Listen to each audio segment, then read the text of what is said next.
Told this to me himself. Is what? I said Malcolm alleged that some of Elijah's women were underage secretaries, and can you expound on that? Yeah, well, I guess they were, because they were there. I seen them. I seen them myself. It's all true.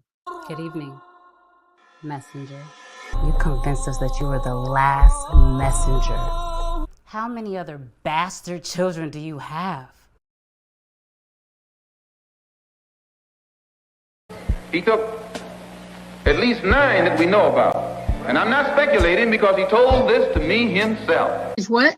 I said Malcolm alleged that some of Elijah's women were underage secretaries, and can you expound on that? Yeah, well, I guess they were, because they were there. I seen them.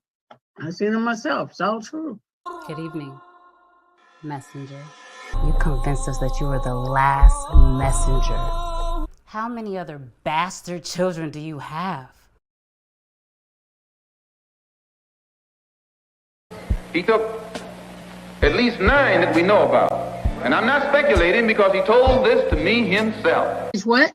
I said Malcolm alleged that some of Elijah's women were underage secretaries, and can you expound on that?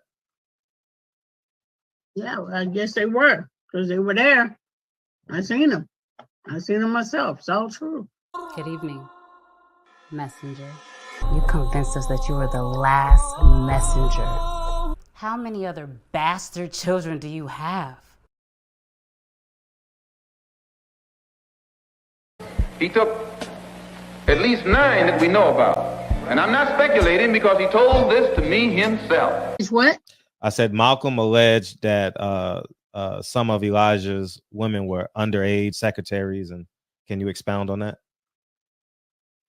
Yeah, well, I guess they were, because they were there. I seen them. I seen them myself. It's all true. Good evening, messenger. You convinced us that you were the last messenger. How many other bastard children do you have? He took at least 9 that we know about. And I'm not speculating because he told this to me himself. Is what? I said Malcolm alleged that some of Elijah's women were underage secretaries, and can you expound on that? Yeah, well, I guess they were, because they were there. I seen them. I seen them myself. It's all true. Good evening, messenger. You convinced us that you were the last messenger. How many other bastard children do you have? He took at least 9 that we know about. And I'm not speculating because he told this to me himself. Is what? I said Malcolm alleged that some of Elijah's women were underage secretaries, and can you expound on that? Yeah, well, I guess they were, because they were there. I seen them. I seen them myself. It's all true. Good evening, messenger. You convinced us that you were the last messenger. How many other bastard children do you have? He took at least 9 that we know about. And I'm not speculating because he told this to me himself. Is what? I said Malcolm alleged that some of Elijah's women were underage secretaries, and can you expound on that? Yeah, well, I guess they were, because they were there. I seen them. I seen them myself. It's all true. Good evening, messenger. You convinced us that you were the last messenger. How many other bastard children do you have? How many JP, Ibra JQ, how many Keno, Jeff Smith, D-Rock, Brother Cole, Brother Cole, Brother Cole, Brother Cole, Brother Cole, Brother Cole, Brother Cole. All right, without further ado, 4-time student of the month, the greatest big brother in the world, the pianist, the basketball player, what else? The brother, what else? The son, Lincoln Curtis Gerald Hawthorne, everyone. Lincoln Curtis Gerald.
Lincoln Curtis Gerald, ladies and gentlemen. Hawthorne. Lincoln Curtis Gerald Hawthorne, everyone. Wow.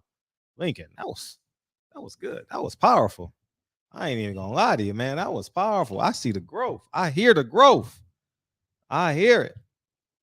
And I appreciate y'all coming through tonight. Sayonara. Y'all know why we here tonight. Jerry. Michael. So, Kanye West, first of all, any boxing news? Earl Spence, Terrence Crawford, they signed. They're fighting February 31st? February 31st, 2023. Yeah, man. And I don't know, man. It's yeah, let's get ready to rumble. Hey, Jerry, are you gonna be able to beam in? You ain't got to show your face. You can cut your camera off. That'd be easier. That'd be cool, so y'all can see each other light up when y'all talking. That'd be pretty good. He's like, I'm tired of him. He tired of you too, Jerry. Oh man, but nothing new in boxing, right? I didn't see anything. They lying to us saying Ryan Garcia is gonna fight Tank Davis. I don't see it happening. I don't see it. You know. Okay, gonna call in. All right. What else? I don't know what else is going on in boxing. Anything else before we carry on with the show? Kanye West got he got a shirt that said "White Lives Matter." I just think he's a master at controlling people's emotions. I didn't think nothing of it. And it's funny because Dre and I actually spent the day together because Kennedy had congratulations to Kennedy, student of the month. She got an award today. And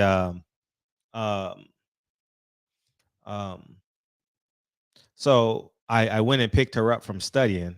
I went to the dentist and she went to go study. Oh, a pick six. Holy cow. No, a pick. Wow, he jumped that one. Two pick. Damn. So, and I said, Dre, what you call it said that Kanye West. She said, I don't give a fuck about nothing but Hawthorne. I looked at Dre, I was like, yeah, that's dope. All we care about is Hawthorne shit. You know what I mean? We don't care about nothing else but some Hawthorne shit. And the motherfucker missed his block. Let's see. Damn, he jumped it. Man, that's great. That's why you watch film, to get plays like that. That's exactly why you watch films. You spend all day Monday and Tuesday watching film. Fuck playing video games. You watch film. And but I just think he's a master at controlling people's emotions. That's what I saw. I didn't see nothing else. People jumping out the window. He's a racist. She he don't like black people. I'm like, he's a master. He controls y'all niggas. He knows how to emotionally control y'all. He said, hey, Candace, come and take this picture with me, man. We're gonna go viral. They're gonna call us coons and everything else. But guess what? We're gonna be able to monetize their ass. You know, we're gonna sell that shirt for $150. You know, and the Republicans gonna buy it as a revolt buy. Yeah, we gonna get them, and all the indoctrinated Democrats gonna be like, "Oh, Kanye, he's fucking up, man. Kanye's Kanye, man. Y'all let him control you. I didn't care. It didn't move me. I'm not getting bothered by a T-shirt. You know, I'm not falling for it, man. But Bootsy responded to that dumb shit, but that's the same dude that put gangster rap on, right? Ain't Bootsy talking about fucking bitches and black bitches and twerking bitches and sucking dick? And don't Bootsy rap about that shit? I'm just curious, man. I know Bootsy rap about that shit. You know, it's like the pot called the kettle black, you know? Man, black people are just invested in the wrong shit. Don't you know a 7-year-old and a 3-year-old was killed in Chicago this weekend? 35 people shot in Chicago. Do y'all know that shit? Man, let me find this video, man. Shout out to, I mean, we got to get out of, hey, if we listen to hip hop, we got to stop. If, like me, we got to stop calling Republicans coons if we listen to hip hop. If you listen to hip hop, you can't call a Republican a coon. You can't. You can't. This is just impossible. Oh man. I mean, I've definitely cut my consumption down. I ain't even gonna lie to you, by at least 70%. But I want y'all to see this. I couldn't believe this shit when I saw this. I was like, God damn. Here it is right here. Well, it's perfect. Let me share this shit. And then we're gonna bring Jerry. What a great segue. Coincidentally, what a great segue. Hey, the Niners defense, man. But everybody know Matthew Stafford is high risk, high reward. Everybody know that shit by now, right? You know what I mean? It's just insane. Oh, y'all sent me something on Ellie about a world. What an idiot. Oh, it dropped already. Ellie said a world champion father-son is paying YouTube to keep him popular. Y'all already know that shit, man. That happens everywhere. You know what I mean? It ain't that shit is. Donald retires this year. We could talk about that shit too if y'all want to speculate. You know what I mean? It is what it is. You know, people got to get ahead, man. Sometimes it take money. You know what I mean? Shit. But yeah. But I mean, it speaks to the lack of integrity of the YouTube channel. I mean, if they told their subscriber base, hey, they're paying me to do this video. You know what I mean? I mean, that's just the reality of this shit, man. You know what I mean? But y'all hate the people with integrity, though. Y'all don't like people like me with integrity who wouldn't do that. You know what I mean? Y'all don't like that shit because y'all don't want a man with integrity. Y'all just want a nigga to make you laugh and shit. All right, let me find it right here.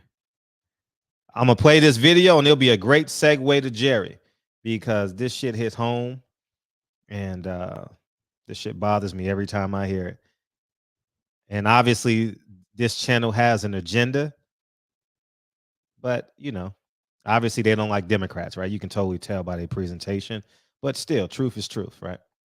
Perfectly clear the Democrats prioritize everything except violent crime. In fact, their policies are exacerbating it. In Chicago, this past weekend, we mentioned it earlier, 34 people were shot, 5 were killed, among them a 7-year-old boy was shot on his way to church by a madman with a rifle. In total, 7 children were among the victims of the weekend carnage, including, get this, folks, a 3-year-old boy who was killed in an apparent road rage incident. Joining me now, retired Chicago area police officer, Sergeant Betsy Brantner-Smith, also here, Newsmax contributor, and former sheriff of Milwaukee, David Clark. I'll start with you.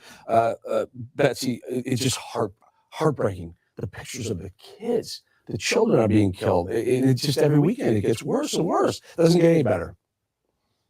No, it doesn't, Eric, and it doesn't seem to make anyone get excited about it in Chicago. You know, you hear the deputy police chief talking about why don't people have any value for life? I'll tell you why. Because the mayor doesn't appear to have any value for life. All she's doing is working on her political campaign.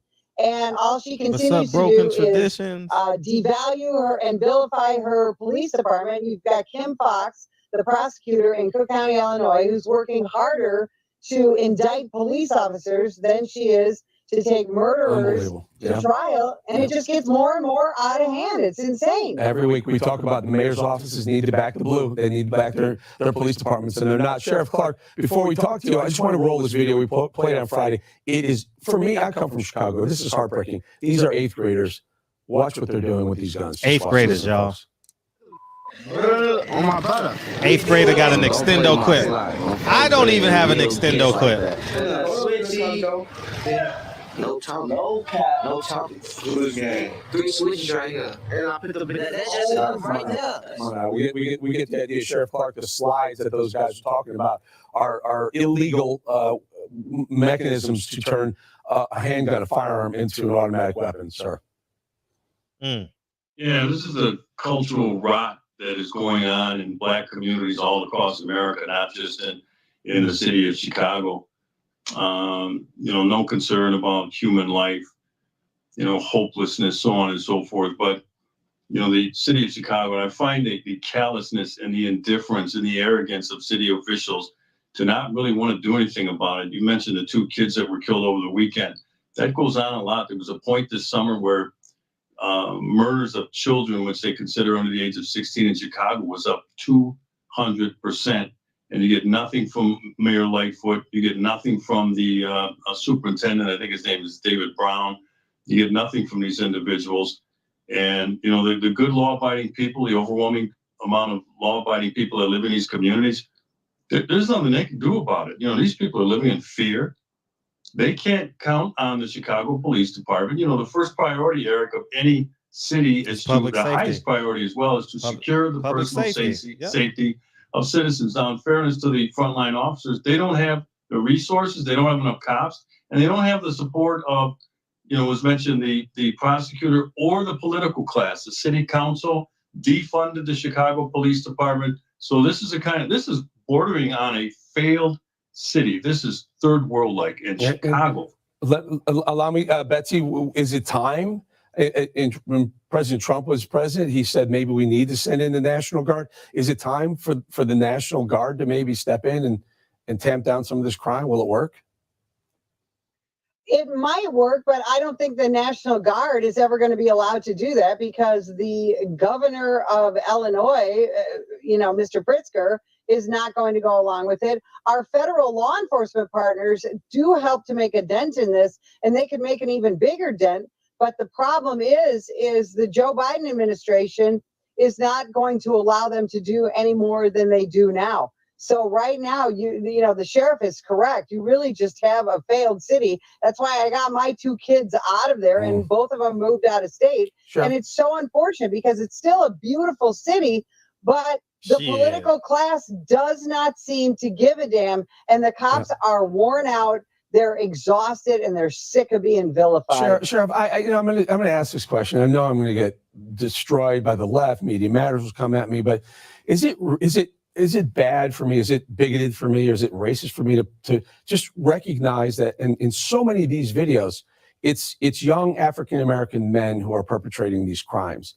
Now I know white young men do it as well, and women and Asians, but there's so many of these videos. I'm sure we're not being selective in what videos we roll. We'll roll video of anyone perpetrating a crime if we have it. But how do you respond to people saying, "Oh, you're such a racist for pointing out that these are generally mostly African Americans"? Well, tell them to shove it, Eric. You're spot on there. As a matter of fact, I put out a social media tweet the other day where I said, am I the only one that has the courage to point out that in many of these videos, most of these videos that they show, like you're showing right now, that it involves Black youth. And that's the cultural rot and the cultural dysfunction that has permeated the Black community, and it starts with the home. There's these kids are growing up, no mentoring, there's no father, there's no positive role models. They're not educated. So you have ineffective parenting, and that's at the heart of this stuff. So, I can imagine, I was that age, you were that age. My gosh, if my father saw a video like this and found me in it, I'd have held it because I had that around. So that's the problem here. I hear you, Sheriff. We appreciate your time, Betsy Brandon Smith and Sheriff David Clark. Again, appreciate your time, and sorry it's always on these types of stories. We'll bring you back very soon. Thank you, guys. Thanks for having us. There we go, man. Ironic, great segue. Jerry, feel free to call in, man. The mic is yours. Mr. Fuller, I know he's listening somewhere out there, and he's more than welcome to come in and respond. And like I said, I believe in free speech. So I don't get bothered, man. I don't get bothered. Yeah.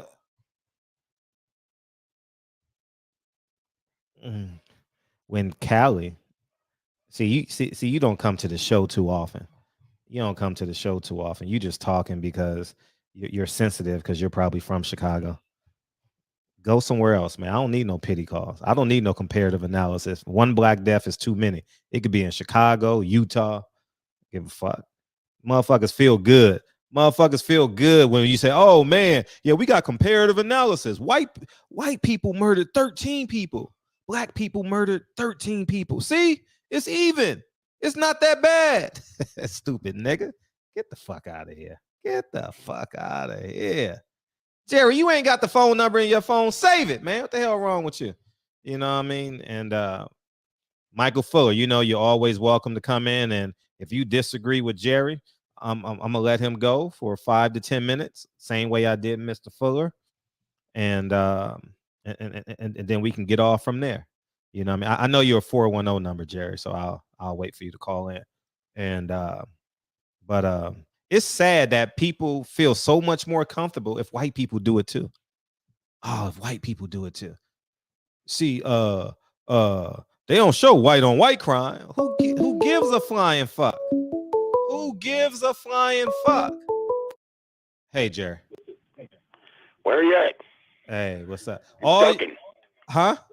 He's ducking. Where's he at? No, I don't know if he's coming. He didn't guarantee he's coming, but I'm gonna give you 5 or 10 minutes, the same way I gave him, and then Rayshawn to come in. He has something to say, and then we'll all right. That's cool. But let me speak on that video you just showed, and give him a minute to see if he wants to come up on here. Because I'd rather he be here to defend himself, because apparently when I said what I said, he was listening. He didn't call to take umbrage with me when I was saying it. He had to take a couple days to get his bullshit in order, and then he came back when I wasn't on there to speak about it when I wasn't on there. So I would prefer tonight that he be there so we can have this back and forth. But regarding that video that you just showed, man, that sheriff, he always speaks very logical stuff. It's not a coincidence. All you got to do is look at the liberal-run cities across the country. It's not coincidence. Black folk have it the worst in those liberal cities, with the liberal and democratic politicians in those cities claiming that they care so much about them, yet that's the places that they have it the worst. And there is no comparison. Democrats have been hustling black folks since slavery, because I have to school people that don't know. It was Democrats who were for slavery. That's who was for slavery. It was the Southern Democrats. Jim Crow laws, Democrats. Blocking every single advancement during the civil rights movement, Democrats. Slavery still exists in the Democratic Party. It's just the application comes in the form of a welfare application. That's the new ownership papers. They didn't change their political mindset. They'll try to have you believe that, oh no, we just flipped our entire political ideology. When have you ever known a political party then or now to entirely flip their ideology? And in the case that they try to represent, it was two. They claimed that they flipped, and the Republicans flipped at the same time. Man, that is the biggest hustle that has went on with Democrats and over black people consistently. Here in the city that I live in, there's a black mayor, black district state's attorney. All the power positions downtown are black. The school system is one of the highest funded school systems in the entire country, yet it has the poorest ratio of literacy in the entire country. Okay, they're not helping out black folks down there, not at all. And the violence that you've seen there, 35 people shot. You know, that's worse than the Wild Wild West ever was. There's been a lot of movies made about the Wild Wild West and Hollywood productions that showcase sensationalism and gunfights and stuff. Didn't happen that often. That's just the honest truth. And that's when there was very little law and order, very little in the way of police departments and stuff like that. A sheriff and a deputy or two, maybe, if it was a big town. But the violence wasn't even close. That type of violence that you see there is scary, man. That's scary stuff to see those young men armed with that type of weaponry. Scary stuff, man. And you got your wish. Mr. Fuller's in the building. Do you want to address him directly, or do you want to forfeit your time and have him respond to you, or you still got something? No, I want to respond on just what he was saying last night. Okay. Hey, Ray Sean, you probably want to pull out for a minute, man. This gonna be about maybe 20 minutes or so. So I don't know what you're doing, if you got your phone to your ear or something like that. Appreciate you, Ray. All y'all. Well, first off, the first time that I talked to him on your show, maybe 6-7 weeks He's here. ago. Michael. His name is Michael. Michael. Yeah. Okay. The first time that he and I conversed at all, we wasn't just a couple minutes in, and he already called me a liar and ignorant 4 or 5 times. I never said, I never called him any names, but yet he kept calling me that. And then when I finally gave him a little bit of that back, he got all pissed off and called me a dumbass redneck. So he turned his rhetoric up a little bit higher. The other night, it was actually a couple weeks ago when we were having that discussion, we were talking about race and all those things. I said to him, what about all the violence in Baltimore City that's black on black violence? What about all that? You know, all these murders with these handguns and the problem that exists there. The first and only words out of his mouth was this: how many black people invented those guns? That's exactly what he said. And that told me right then and right there really all I needed to know. And that was, he looking to blame the white man in every scenario.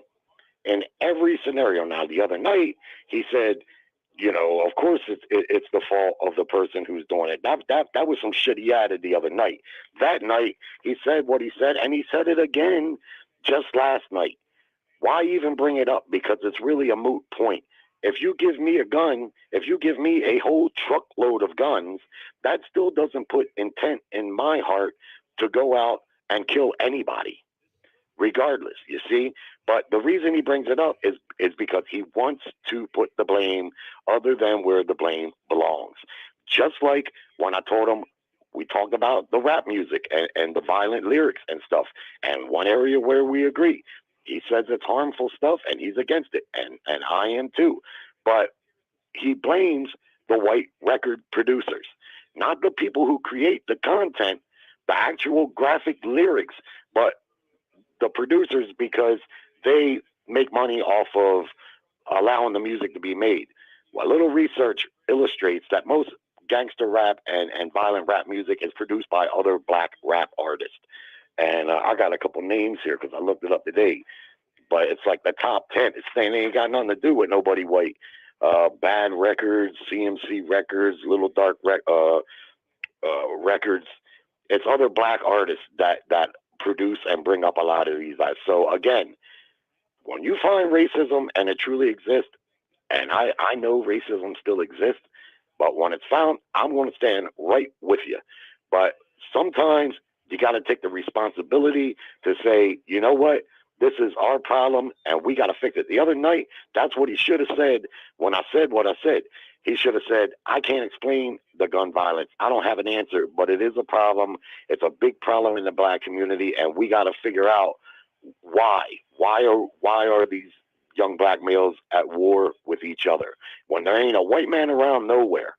Now, if you want to believe that white people go into the city and give black folks tons of guns, if you want to believe that, because I heard that little propaganda bullshit that you played last night from some little bullshit clip, I challenge anyone listening in the chat or listening right here that lives in the city to tell me if they ever experienced a situation where that happened.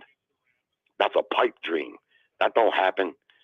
And even if it did, just like your other guest that's on there quite a bit, and he was on last night, his name escapes me right now, but after Michael hung up, he spoke on it, and he said, regardless how those guns are gotten, that does not excuse the the intent of the person who commits that violence. It's a simple right and wrong thing. That's what it comes down to. Simple right and wrong. Are you done? Okay, perfect. Go ahead, Mr. Fuller.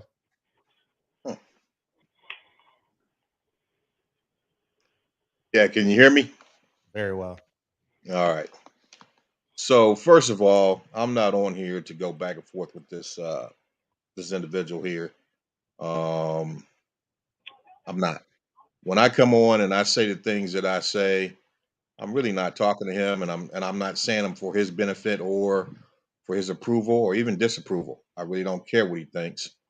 When I read the case last night, you let him get directed off. it at me. Jerry, let him get off. Let him get off, and you can respond. He gave you that grace. Go ahead, Mr. Fuller.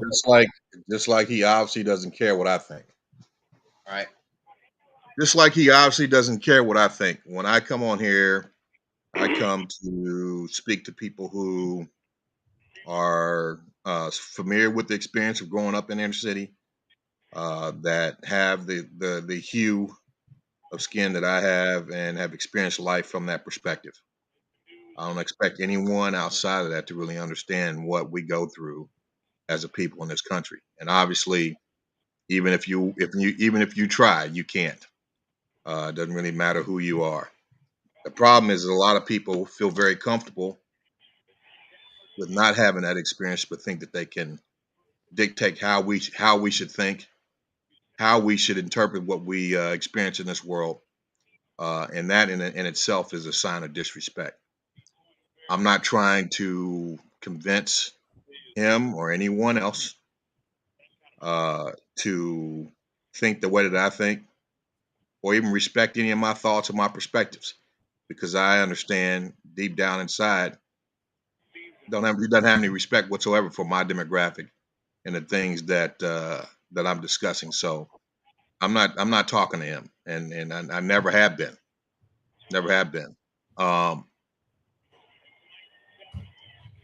When I mentioned last night, when he initially came and addressed me and said those slanderous things about me being full of hate and this, that, and the other, I was not on the show. If I was, I would have piped in and addressed it right then. I was not on the show. I was actually on track. Well, actually, I don't know what I was doing. I probably went to bed early that night. But while I was on travel this weekend, it came to my attention that he made these comments. So that I did address directly. Jerry, mute your TV, please. Right. That I did address those things directly. And the reason why I did that is because I am not full of hate.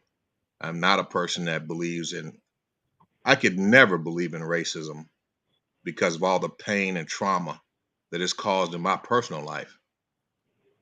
I understand what it means to be treated like less than a human being when you're showing the utmost qualities of what humanity is supposed to represent and still being treated like a damn dog. I understand. So there's no way that I could do that, turn and do that to another person or another group of people. I'm not a person full of hate. God has given me the grace to see the certain things that happen to our people and the condition that we're in, and even the things that have happened to me, and still learn to separate hate of a particular person or a particular group of people from a particular person's actions or a particular group of people's actions. And not every, I know some very, very good white people who want to do what they want to do is right. They don't believe in all that foolishness and the things that we go through. But then there's other people who are very comfortable with it. And then there's people who are they are the progenitors of a society and a set of thought and beliefs that want to continually attack and destroy anything that has anything to do with our people and our existence on this planet. There's people that fall in all those categories. I'm not Democrat or Republican. I could care less about that stuff. I care about the conditions of people's hearts Bottom line is, I think for our people, it's important that we learn how to ask the questions of why. The video that I brought up yesterday, I brought that to your attention, the attention of everyone that saw it, because it shows that what's going on in Chicago and a lot of these major cities throughout the United States is a result of a set of conditions that's been set up over decades. This is not something that happened overnight, and these set of conditions impact the way that kids are raised, the belief systems that they have. And I know it's all. I know it's important to ask the question why, because it wasn't like that when I grew up. It wasn't like that. You didn't have to worry about going out in the street. And I grew up in a in a very low income area in a city that I grew up in, and we didn't have to worry about going out in the middle of the street and having someone just open fire on us, or having this culture of death that's prevalent prevalent right now in the inner cities. I didn't grow up like that. I'm 53 years old, so I know that things have changed, and so I asked the question why. Why have they changed? And when you ask those questions, then you have to get into environmental conditions that exist now that didn't exist when I grew up. And we could talk about this for hours, because it's a very deep situation. The danger of our people adapting a narrative, because see, when people say that there is no system, or there's nothing outside of the environment of the ghetto that have produced the realities that we see today, and they say no, it's just you. It's just you people are doing this. Yeah, of course, the actual the acts of violence, senseless violence, and degradation are happening at the hands of children and people who live in these areas. But what about the conditional factors that are set up, the environmental factors that are set up, that really logically and naturally result in that type of behavior? And that's what this video that I showed yesterday from a Caucasian gentleman that's in Father Flanagan, he talked about the environmental conditions that are set up in Chicago, cities like Chicago. He talks about that. He talked about, and then he even went as far as saying that he saw that there were individuals that were actually putting the drugs and the guns in these environments, right? So what I'm saying is that it's very dangerous and I'm talking to our people here, and people who can truly empathize with what's going on. I'm saying it is very important to ask the question of why. Why is this happening? Okay, because it wasn't always like this. What has changed? What created this madness of culture? Of course, we talked about fatherless homes, and it's important to do that, because if we as a people, we accept the narrative that Black people are just inherently more violent, inherently more unethical, inherently worse people, inherently more prone to crime, inherently less intelligent, all the different negative stereotypes that are associated with us. If we accept that, and it's in itself just by being true, what we do is we buy into the narrative of not racism based on skin, but racism based on culture. Racism based on culture, where we're looked at as being a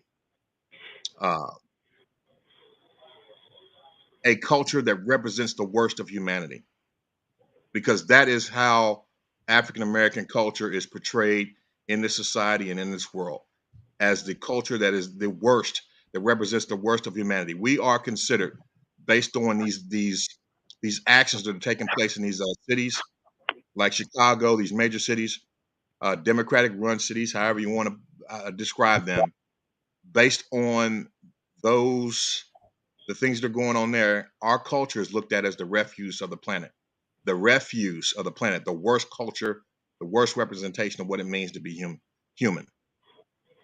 Okay. The danger of that is when you get defined as the worst culture in humanity, you really put yourself in a position of being justifiably genocided. What does that mean? The last time, and this is why it's so important to know history, the last time that happened on the planet was in Nazi Germany with the European Jews. They were the same color, effectively, skin color as the Germans there.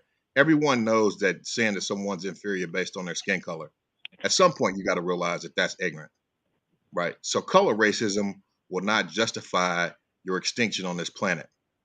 But cultural racism or culturalism that says that you are the worst of what it means to be human on this planet, which is the situation that we are in as African Americans. That is the image that of us that has went across the world since the 1990s and the advent of gangster rap, the influx of crack into our neighborhoods. That's when all this started. The violent images, right? Now, because of that, our culture is considered the refuse of the planet, the garbage, that which is not needed and needs to be exterminated. If we take the things that are going on in our community at face value and don't ask the questions why, but just attribute it to our inherent inferiority and our inherent lack of ethics and demonic behavior, that's just who we are. And I know that's a lie because I'm old enough to know that this is something that did not exist when I was a child. Okay, these are set of environmental factors that are set up that brought these realities to us. But if we don't ask the questions of why and accept that as that's who we are, then we're going to be systematically genocided, and everyone that sees us in that light is going to be okay with it. The problem is, if we accept that definition of ourselves, we'll be okay with it ourselves subconsciously, on a subconscious level. That is the danger of accepting this and not asking why. The last time this happened again was in Nazi Germany, where Hitler looked at the Germans and the propaganda machine started, and they were looked at as devils based on their impact on the economy there in Germany, the hyperinflation that they experienced, sort of like what we're having right now in the United States. They were blamed for the fall of Germany, of the German economy, where you could take a whole barrel of German marks and you couldn't buy a loaf of bread with it. That was blamed on them, and their culture was seen as a parasitic culture, vultures inside of Germany. And as a result of that seeing them as demons, trained as demons, they were put in these ovens. They were put in these ovens and killed and murdered, senselessly murdered, to a tone of over 6 million people. What I'm saying is that's what we're facing if we continue to look at what's happening and just attribute it to somehow we being inherently inferior and inherently a refuse type of people on the planet. We have to ask the question of why this is happening, and you can't do that unless you know history and look at a time when we weren't behaving as we are now. There are circumstantial things that contributed to where we're at culturally right now, and it needs to be changed. I'll stop there. Before we go, Champion Heart, Jerry, I grew up in Chicago, and you speaking from a perspective of someone who doesn't have a clue, honestly.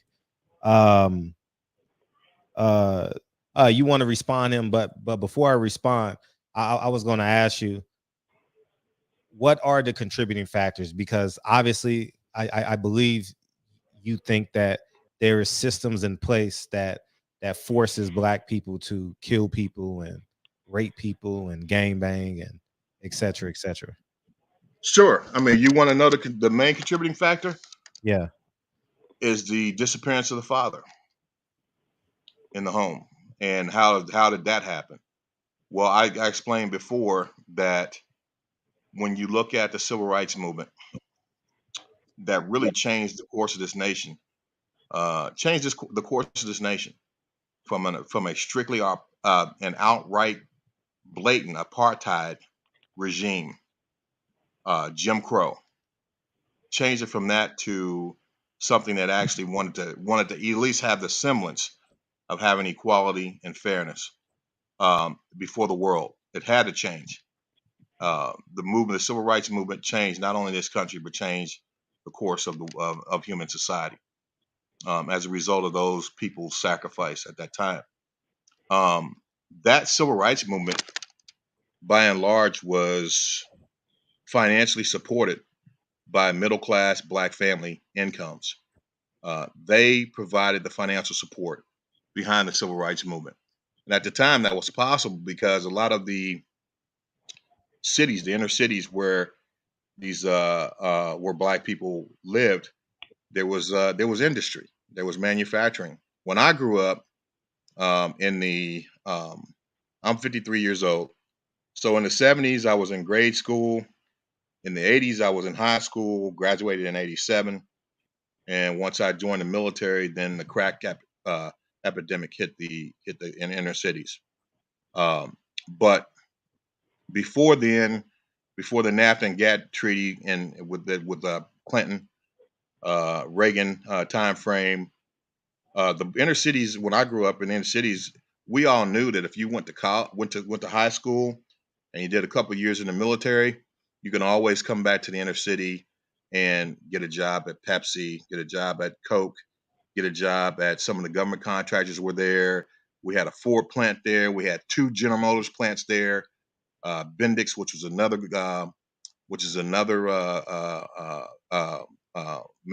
government manufacturer. Huge manufacturing that still existed within the inner cities. And so you could actually come out of high school, maybe do a couple of years in the military and come back and have a working and have a job that had very low skill requirements, very low education requirements, but still make a living wage, a middle class income. As a result of civil rights movement, the inner city was stripped of those. You go into any, and as the GATT and NAFTA treaty, when that inner city, that manufacturing that existed in inner city, it at least left the inner city and went into the suburbs or actually went overseas internationally. Ever since then, there has been no working wage in the inner cities, in inner city, no living wage income with low skill, low education for people who occupy the inner cities. So as a result of that, you had Black men who could not really stay in the home, who didn't have the finances to be in the home. Now, why did that happen? Well, the advent of welfare. The welfare program came about and said, yep, we understand you don't have the money to take care of your families. So we do have the welfare program that you can get on. The only stipulation is that man that's in your house, he must be gone. He must be gone in order for you to get this money. So as a result, this didn't happen to a couple of hundred homes, to a couple of thousand homes. This happened to millions of homes across the country, Black homes across the country, but they could not afford to have the man live in the house. Anyone that knows the role of a father is to teach let me start here. The role of a mother is to nurture the children. What does that mean? That means that she comes in and lets you feel okay about being who you are. You understand? She nurtures you into being okay in your skin. No matter what you are, she nurtures you and builds you up to make you feel okay with who you are as a person. But the definition of who you are, how you will face the world, how you respond to challenges, what standards you will have in life, that's transferred to you by your father. Your father defines who you are, how you're going to be viewed, and how you're going to stand in this society, and the ethics and morals and standards that you will execute your life by. The father transfers that to the child. And then there's exceptions. There's exceptions to that. I'm talking about the norms, the averages and the norms. Without that father, these children are led or are open to suggestion about who they are, open to being motivated by wrong interpretations of what it means to be a man and be a part of humanity.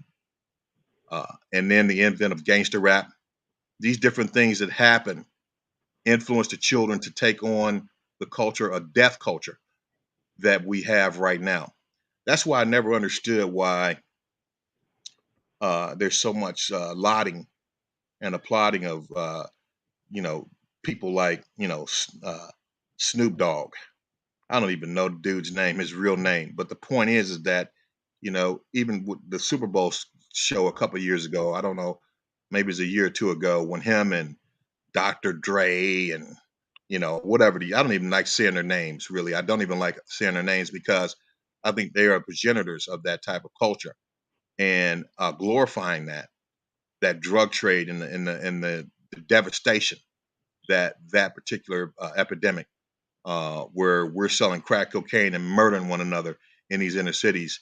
Again, none of those guns and none of that crack cocaine was grown or manufactured in the inner cities by Black people. But again, we don't have the fathers there to give that direction. We talked about mass incarceration. The point is that these individuals that produce that were the progenitors of that type of, and I remember the progenitors of that type of rap. I remember when we didn't have that type of rap. I remember when people weren't talking like that.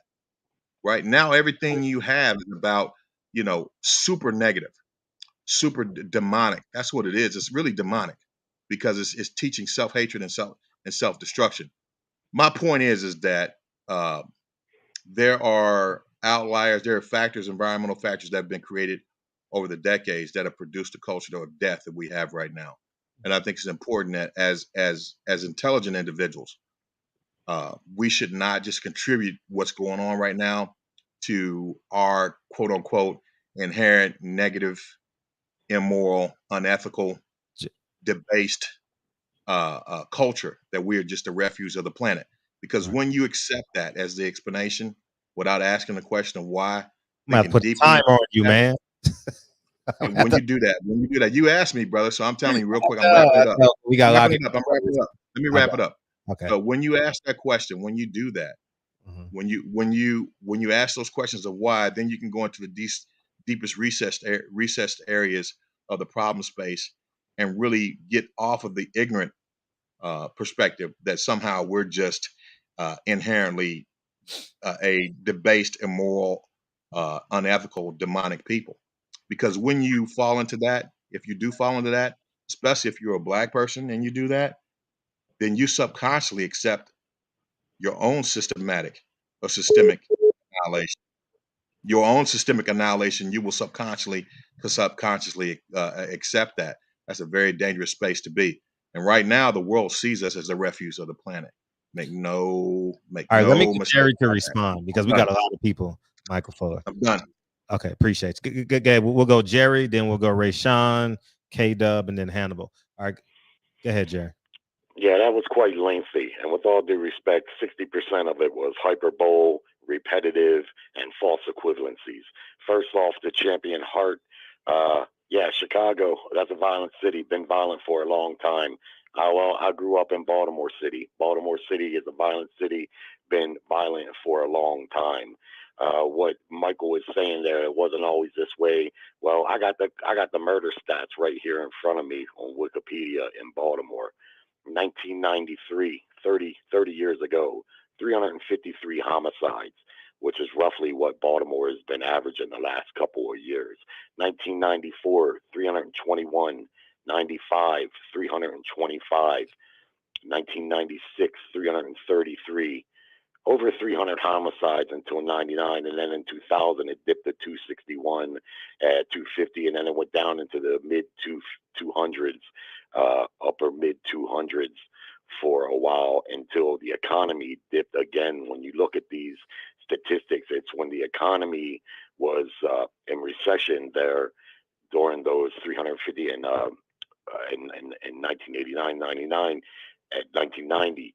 Then yes, there's when the crime rates went up. And Chicago has a long violent history also. So it's not nothing new. It's just a resurgence in the last couple of years that the numbers are back up again in Baltimore here since 2015, 344, 16, 318, 17, 343, and so forth and so on.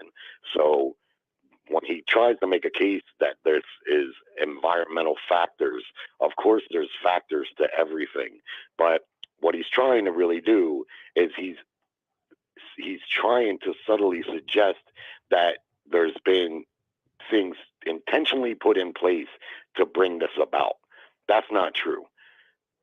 At some point, responsibility has to fall on the shoulders of the person who's doing the right or the wrong. He keeps making this equivalency, this broad equivalency, even comparing it to Nazi Germany, where he says, once you accept that you're the dregs of society and that you're just inherently immoral and inherently violent and all this grandiose grandstanding. No, that's not what it is. What it is 35 people were shot this weekend, okay? And it was black on black. So asking why and what can be done about that in real time, because it just happened over the weekend, is not admitting to all that grandstanding that he's talking about.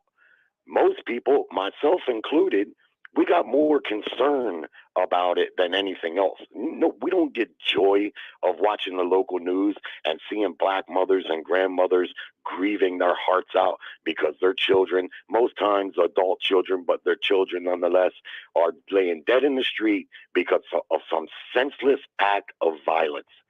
It's not, you can't make that equivalency when you're asked to be responsible for that.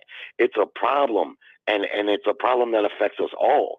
I've sat with tears in my eyes with my wife at our dinner table watching the news because it's heartbreaking, man. It's heartbreaking to see these mothers and grandmothers in a lot of cases grieving. It don't matter. Yeah, I'm white and they're black, but that don't matter. Like I told you the other night, man, I grew up in the hood. I was the minority in the hood. That's another thing. When you sit there and say, I don't understand and I can't truly understand, that's a cop-out. That's a cop-out right there. I'm a human. And guess what? I'm a red-headed, blue-eyed white man. We're what the rarest creature on earth. I grew up in the ghetto, 90% black folks. I've spent the night in black folks' people's houses, and they've spent the night in my house.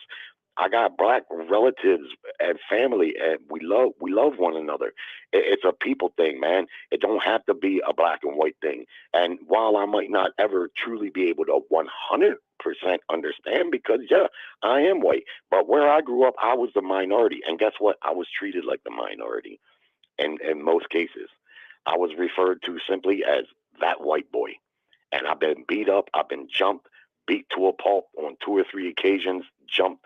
And I had to fight almost every day where I grew up, but I never let that blacken my heart or make me have hate in my heart, because I made many friends, black friends too, at that time that I still love and in contact with to this day. And I refused to let myself be full of hate or racism because of the ones that didn't treat me that way. And most of them didn't treat me that way. But I refuse to let that happen to myself. And that's why I'm a white guy that will speak out freely on issues that happen in the black community, because I grew up there, you see, and I got plenty of black folks that I care for.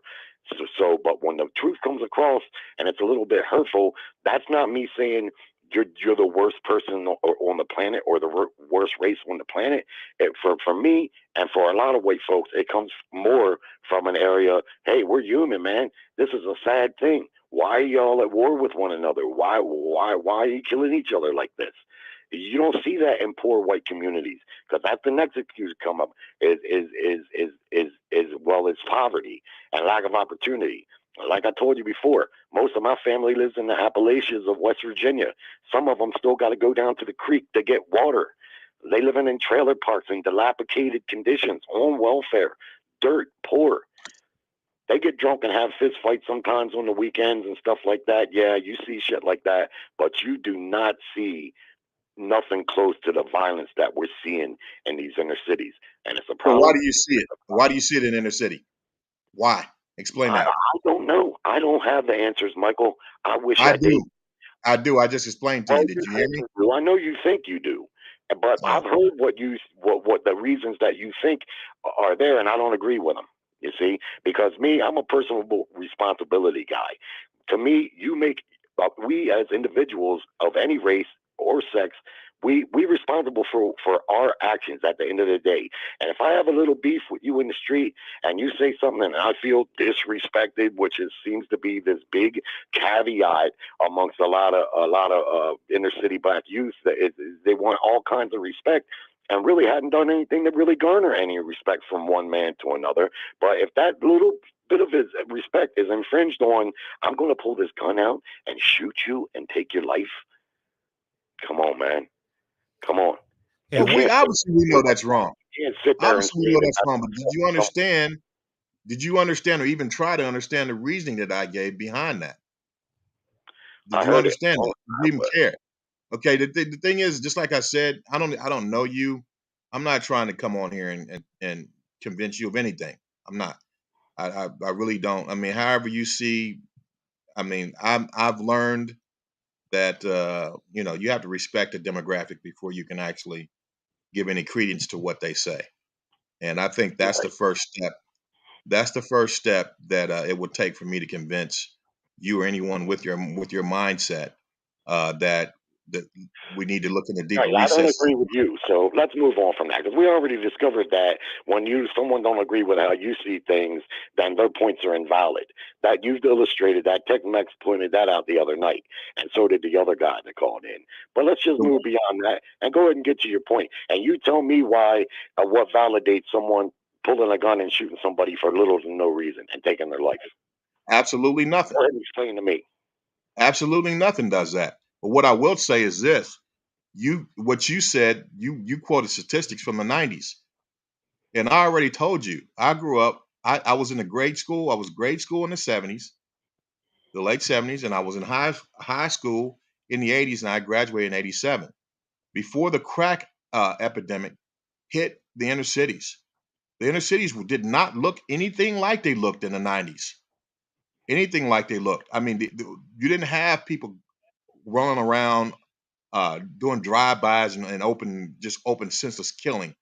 I said that specifically. So when you talk about the statistics from the 90s, you're talking about something that's a result of a crack epidemic that swept the entire nation. And I already stated that.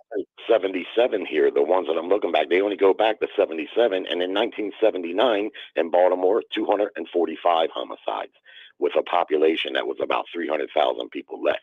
But I don't disagree that the crack epidemic expedited murder rates in the inner city. Of course it did. Crack is a violent drug. Okay, so how did the crack get there? How did crack get there, Jerry? Again, but this is where you and I. No, I'm asking you the question. You just I'm admitted. not own the crack, regardless of how it got there. Just like the guy last night said, if you dump a truckload of guns in my driveway, that does not put intent in my heart to go use them to kill people for little to no reason. You see? And that's the same thing there. The responsibility comes down to the individual. Are there certain Obviously, always. Okay, well, Jeffrey Dahmer had a tough upbringing, but it didn't justify his actions. You see what I mean? That's what separates humans from animals. You see, that's what separates that, is we have an innate, inherent sense of right and wrong. You see, killing somebody is wrong, and we know that inherently. Okay, how we get that inherent sense of right and wrong, and I'm speaking to folks that are listening to me. I'm not trying to convince Jerry of anything. What I'm saying is how we get that inherent sense of right and wrong is that we're born with it, right? And then when the world tries to or we get influenced that right is wrong and wrong is right, then we have the parental guidance. Normally in the your mother and basically in the sense of your father as well. He's the main one that corrects that behavior and redirects you to that internal compass, redirects you to that internal moral compass that tells you what's inherently right and wrong. If you don't have the father there for these young Black boys that are growing up, then their moral compass becomes skewed, and they feel it's okay to go out and, based off of disrespect, do something stupid like that. I was stupid when I was a kid, but fortunately for me, I had a father there that said, you know what? Yeah, you are stupid. And if you continue down this road, you won't have to worry about the system getting a hold of you, because I'm going to do you in. That's my dad gave me that, and he saved my life as a result of that. You understand? So a lot of children in the inner cities did not have that, and I spoke to why that existed. That was the main impetus as to why we're in the position that we're in right now. All these single parent homes that are raised by women, where these boys do not have the proper guidance to correct their lives and live a life that's constructive rather than destructive. And they're emotionally. I'm sorry. Let me get to Ray Sean. Let me get he answered your super chat, champ, but I'll read it. Jerry, I grew up in Chicago, and you speaking from a perspective of someone who doesn't have a clue. Honestly, we'll bring in Ray Sean. I'll bring you guys in one by one. So after Ray Sean, and then obviously we'll do the loop around. Hey, Ray Sean. All right, man. So, with all respect, man, like you said, Jerry, it's like you really can't understand it, bro. Like you can't understand it. And I'm not trying to be disrespectful, but everything that Michael was saying is absolutely right. And I feel like you didn't even listen to what he said. You were just so ready to argue with him, bro. Like you started off, like he said, in the 90s. I heard that as soon as you started, bro. And it was like, that was a big red flag because you ignored everything he said. So what does that kind of tell me, bro? It kind of, no, but listen, bro. It makes me feel like you don't really care, like he said, bro. Like he, and I'm not saying that you don't, but you have to hear my point of view and how you just like ignored everything he said as far as why it's that way, bro. I was born in 1991. So I was born into this scenario, bro, where it was like that, and I still don't understand a lot of this shit. I'm learning right now as we speak why it's like that, and you can't sit here and tell me that I've done anything to make anybody just randomly want to shoot me, and that's kind of how it is in my environment, bro. I don't even live in the inner city because it is like that simply because of what I look like. And you can ignore that fact and say that doesn't matter, but that definitely matters. Hey, Rashawn, did you understand what I was trying to say about how that came about as a result of the civil rights movement? Absolutely, bro. I'm okay. So like, bro, I'm a living prime example of of that whole scenario and why it is like that, bro. Like, I'm young. All my friends are not married. Although my friends are not married because of the system is like this, bro. Like they live in these weird, confused homes, bro. And on a real note, I struggle because I'm married because of that. Like on a real note, they don't give me no handouts. I get nothing, bro. They look at me like you said, you the man, you figure it out. And it's amazing how you don't understand how that matters, bro. Because that right there will make somebody make a decision not to be with their significant other just because they want free stuff. Now you can say that's a choice. Yeah, that's a choice. Or no, listen. You can say that's a choice, but more than likely, people don't know how to do nothing more but what they've been shown. So this generation right here, as we speak, is simply duplicating what they seen happening in the 90s. As far as this is how their mama survived, bro. Their mama got food stamps. Soon as they got to the age of 18, they sent them down there to get food stamps because that's all they know. A mom cannot teach a child how to do something that she has not done. So you have to ask why. Once again, like Michael keeps saying, but you keep ignoring why, bro. And I'm not trying to disrespect you, but you can't sit there and say 60% of what he's saying is nonsense. It means you didn't listen to 60% of it, bro, because that is the reason why. Okay, well, I'm going to tell you this. I did listen. The thing is, I didn't agree with 60% of it. If you was listening to me, you would have heard me say that I agreed with some of what he said, just like what Michael just said about the father not being in the household. Of course, that is a major contributing factor. And any why not? Black, when the father's not there, then the kids are at a direct disadvantage. And of course, but again, how did that happen? Why did that happen? And I explained exactly how welfare, just like you said, played the biggest role in that not happening. Not that there wasn't manufacturing jobs, because There's been jobs. There's always been jobs. If you want to work, you can work. That's a You lie. might not make a huge income. You might make a middle or lower middle class income. But it wasn't that the work wasn't there. It was that the welfare That's a system lie. has it stipulated that if the woman gets welfare, then the man can't be in the household. That's why Martin Luther King didn't like welfare, and he knew how destructive it would be to his people or any people. I got family that are welfare recipients that their kids go on welfare, just like the youngin is saying right now, and I've seen that. That doesn't happen just with black folks. It happens in white folks too, and it's destructive. I grew up on welfare. I grew up in a fatherless household. So when you tell me that I don't understand, no, I do understand. I'm willing to admit that no, I'm not black, so I can't understand 100%. I'll give you that. But I can understand to a large degree, just from a human perspective. And from a human perspective, like I said, we inherently know right from wrong. So we can have things in our lives that contribute, and we can use them as a reason for why we did wrong, but it's never going to negate the personal responsibility that is the number one determining factor. Because like I said, I grew up without a daddy. I grew up on welfare. I grew up in a black neighborhood where I was treated poorly by most. You see what I mean? So I can tell you, brother, I understand a lot better than what you think. And if I didn't, I wouldn't be speaking on it. I'm just an honest and smart enough person to know that, no, I can't understand 100%. All right, let me get that. So I'll give you that. All right, let me go Hannibal because the other guy, he dropped off. So I'll go Hannibal, Modern Renaissance. You up after Hannibal, okay? Appreciate you waiting, bud. Thank you, brother. All right, and then we'll bring in the bottom half. Go ahead, Hannibal. Yeah, I didn't even know this was about, the back and forth between Jerry and Fuller, but it's a lot of truth to what Fuller was saying, and I think the other guy do need to listen to it, but at the end of the day, we still need to look into the household of our families to see why this self-hatred is still lingering there. And I just can't always, blame the system and, what was put in the neighborhood for the reason why we got to, just hate each other and kill each other over nothing. And that's all I got to say about that. I'll let you all go back and forth about the stats. But, no, also, I do want to say one thing. What Elle was saying yesterday, I think it need to be, we need to speak about that more, because what he was saying was absolutely true.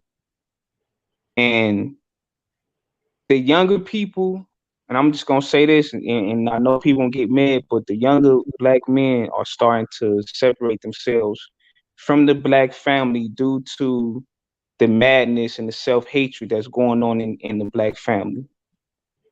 And then I'll speak on that. I'll speak on that later, but I'm going to let you all finish going at Jerry. No. I'm not going at anyone. When I come on here, I'm talking to you guys. I'm talking to the younger guys who didn't grow up in the era that I grew up in, and that you actually had the unfortunate experience of growing up into an environment that had gangster rap and an environment and community that was riddled with crack cocaine. See, when I was younger, when I grew up in the 70s and grew up in the 80s, we didn't have to deal with that. We didn't have to deal with that. That influx of that epidemic had not hit the inner cities yet. And so, can I ask a question? No. We gonna get to the next one. Because we got a lot of people. I'm gonna go Modern Renaissance. Go ahead. We got a lot of people. There. And then we'll loop back around. Go ahead, Modern. All right, so appreciate you for letting me come on and do this. I have a bunch of my subs from off my channel say, hey, come and check this guy out over here. They got an interesting conversation going on over there that you should get in on. And I want to just say this. Michael, you sound like the type of guy that where I grew up at in the projects in the hood, you sound like the type of guy where we would call one of the good OGs who would sit there and tell a young guy like me, look, young man, you're going to be the one to get out of here and do something with yourself, because everything you're saying, a lot of stuff you're saying right now is just dead on and is resonating with me, because came out of a pretty much almost a no parent home, right? And definitely didn't have the dad there at all. So what we had was the streets, you know what I'm saying? It got to a point to so bad to where our mom pretty much told me and my 3 other brothers, like, hey, look, I can't do this by myself. Y'all, I cannot do this. Like, even though we have food stamps and all that, man, we had roaches and everything, right? But she pretty much was like, look, it's up to y'all what y'all gonna do. If y'all go to school, that's on y'all. If y'all don't, then otherwise I can't do nothing. So that was it. We got to a point to where we found ourselves going around the city picking cans and turning it in for food and everything, right? So Yes, sir. I'm saying that because going through, there's so many details I can give in here, but I know there's other things y'all got to get through in here. But you talking about seeing murder, robberies, rapes, crackheads, all this stuff like that in the streets, and I'm somewhere not even near that anymore. I'm nowhere near that anymore. My whole complete life is completely different. I'm in medicine, and reason why I want to get in on this is because both of y'all are making some good valid points in this, right? But at the same time, while being in medicine, I always give this analogy right here. If you come in as my patient and you have a broken leg, you're going to have some inflammation, you're going to have swelling, and you're going to have pain. As a medical professional, if I give you medicine for your inflammation, your swelling, and your pain, and I say, okay, go on about your business now. You take that medicine. Oh, you know what? I don't feel any pain. But did I fix your problem? See what I'm saying? So what I'm saying that for is a lot of things that you listen off here. And I mean, the other guy, I forget his name, he listens some things off as well. Jerry. Okay. Excuse me for that. Sorry about that, Jerry. Didn't remember it. But the things that you definitely are listing off and what we see in the black community today, like the guy said, he was born in the 90s. I was born in the mid 80s. But what I just got to explain with that analogy, and I ask them all the time when I go and speak to people, did I fix your issue? You know, some people don't even think about it. They instantly go, yeah. I go, why? They say, because, you know, I don't feel the pain no more. I said, your leg is still broke. Did you forget that your leg was broke? So did I really fix the issue? They say, no. I said, no, what I did is I took care of the symptoms. So what you're saying right now is dead on, because those things right there is what I tell the black community. The stuff we see going on with our young folks today, that right there is the symptoms of what we see. The killing for no reason, the shooting, the what you looking at, nigga, you know, the iron, you know, the music that glorifies actually that lifestyle. Those things right there are not the problem. They are the symptom. The problem, when you come down to it, is going to flat out be when I'm just saying, you folks can disagree with this, but I put this into practice. It's flat out being a father. I've been married 21 years now. I got a son that's 20 years old and the other one's 18 years old. Ask me how many times my sons have ever been caught up in any type of nonsense. Ask me if they even got a girl pregnant right now. Ask me if they ever been in trouble in school or anything like that whatsoever. No, because I knew just from seeing those things, like a guy like you, I had many guys like you that would tell me, this is the issue, young man. If you would only do this, you're going to do it. This is the issue with the black folks, young man. Look, young man, look, I see what your cousins, your brothers, them doing, but you seem to be a little different. I'm telling you, if you do this, young man, trust me, these are OGs that's telling me this. I listen to what they did. And now I sit there and I pay homage to these guys. I go back, I'm helping these dudes out in the medical field. I'm like treating them for free, different things like that, because these guys gave that knowledge to me. And when it all came down to it, they flat out said, you know, you and your brothers and y'all wouldn't be like that if you had your daddy. Now I understand your mom and all that. She can't really do this on her own, but you know, if your daddy was there, boy, y'all wouldn't be doing all this. And it's the same exact thing I got going on right now. And the reason why I'm so passionate about this is because I made sure that I poured all that into my sons. There was no way. My sons, them, when I tell them stories about where I grew up at and had roaches in my Honey Smack cereals and stuff like this, man, they look at it like, Dad, what in the world? My sons, them, have no clue about this yet. At the same time, like I said, them being black young men, never had to experience anything like that whatsoever. No gang life, because I'm the type of parent, I was a dad. I didn't play around. In my house, I don't ask you to do anything. I tell you to do stuff. I don't argue with you. My word is like, you know what I'm saying? I was really a hard disciplinarian, and my sons never faced that. So what we ended up doing, we had a mentoring program that we got and all that, to where, you know, me and my wife then put it together, and we had 50 kids that we first started off with, right? 45 of them went off to college. The other 5 went into different trades. So this, and the reason being though is because we had things set in place to where these parents had to sign off, and most of them were single mothers. Hey, I whoop butt. Like I'm gonna have a camera and I have another witness there, and if you want it there, but I whoop butt. If you don't want them to be about that, then I'm not gonna waste my time with it. You know, and these kids have turned out to be accountants, engineers, civil engineers, massage therapists, different things they turn out to be. Yet that blessing comes back. Now they're saying, Mr. Ty, you know what you got going on with your own? Well, you know, I own my own construction company. I'll just take care of it for you, because what you did for me as a kid. So I'm saying this stuff, it ends up pouring back. And I was gonna say, I just appreciate that stuff, because what you're saying is dead on. That stuff like that, and that words that you're pushing out, Jerry as well, some of the stuff he said as well, the accountability and all that, I get it. But that stuff right there is an individual like me. I'm a byproduct of that information that you spelled out like that. So thank you, sir. I appreciate everything you said. And I honor you for the things that you've done in your life and the impact that you've made. Unfortunately for me, And I you're a didn't really have a chance. example of self-responsibility, because although you grew up in those factors, you innately knew what was right and wrong and how to carry on. Even though you didn't have a father to discipline you, you knew to be a father and to discipline yours. Right. Well, I don't mean to cut you off real quick, but I'm gonna throw something in on Yeah, this well, too. he cut To me that, off. He cut me off. He just disrespected me, just cut me right I off. So go was ahead. gonna say what Go I ahead. want to say to that point right there, where Jerry's saying, I understand what you're saying right there, but yet at the same time, let me give you this right here. Check this out. As a young kid growing up in the hood, I'm just gonna be real. A lot of my family, they know I talk about this openly. We got so many different last names in my family. Nobody gonna know who my real family are anyway, right? So anyway, up in Chi-Town, give you some scenarios. You know what? I always tell people this: lions, and that's my favorite animal. Lions, they don't know how to talk. They don't speak English. But how is it that the female lions, they know what to do, and then as their little cubs are growing up, the female cubs do exactly what the females do, and then the male cubs, they do exactly what the male cubs do, even though they can't speak a lick of English. They don't sit there and go, now, son, when I go out there, I go and patrol the territory. I mark territory. I also fight off any enemies that might come and try to harm the family. They don't talk. How do they know to do it? They know because they watch. And what I'm saying that for, as young men, when you say we're knowing right from wrong, that is not necessarily true, because there's things that we learned from our older kingpin drug dealing family that we didn't know was wrong. So I'll give you an example. Police riding down the street, just patrolling the neighborhood. We young. My uncles them stand on the porch. Man, why the y'all roll down here? We ain't even doing it. Y'all always rolling down here, messing with us. The police ain't doing it, but just riding down the street, right? They would do that all the time. So guess what? Here we are walking from school. Police them riding by, and they slow down. They just honk at us and wave. Man, what y'all doing? Mess with us? We ain't even doing that, y'all mother. We sitting there cussing the police out. Because why? We only did that because we saw that's what our uncles were doing. And if nobody sat there and told us, hey, you don't supposed to talk to them like that, you don't do that, we didn't know. So there's a lot of things that a lot of folks do in life. These young kids, even that I talk to you right now, a lot of times you really do not know. And I talk about this openly too. I did not know that when some of our older babysitters did stuff with me and my brothers, we didn't know that that was something that was supposed to be wrong until somebody came and said, they talked about nobody should be touching your private areas and doing anything like that. We didn't know that these women weren't supposed to be doing it to us at a young age. They was telling us, oh, this is gonna make you a big boy. This is gonna make you a man. So there was no sense of feeling like, oh my God, I can't believe we've been molested. It was more like almost like to the sense of where my brothers and they started looking forward to the babysitters coming over. You talking about at 10, 9, 8, 7 years old. But it's not until you got older, you get into like certain schools and get into after school programs, and they get to talking to you about this stuff, saying nobody should be touching you down here. And that's when you get to like, wait a minute, that's what is going on back at home. Like, what the heck? I ain't know that.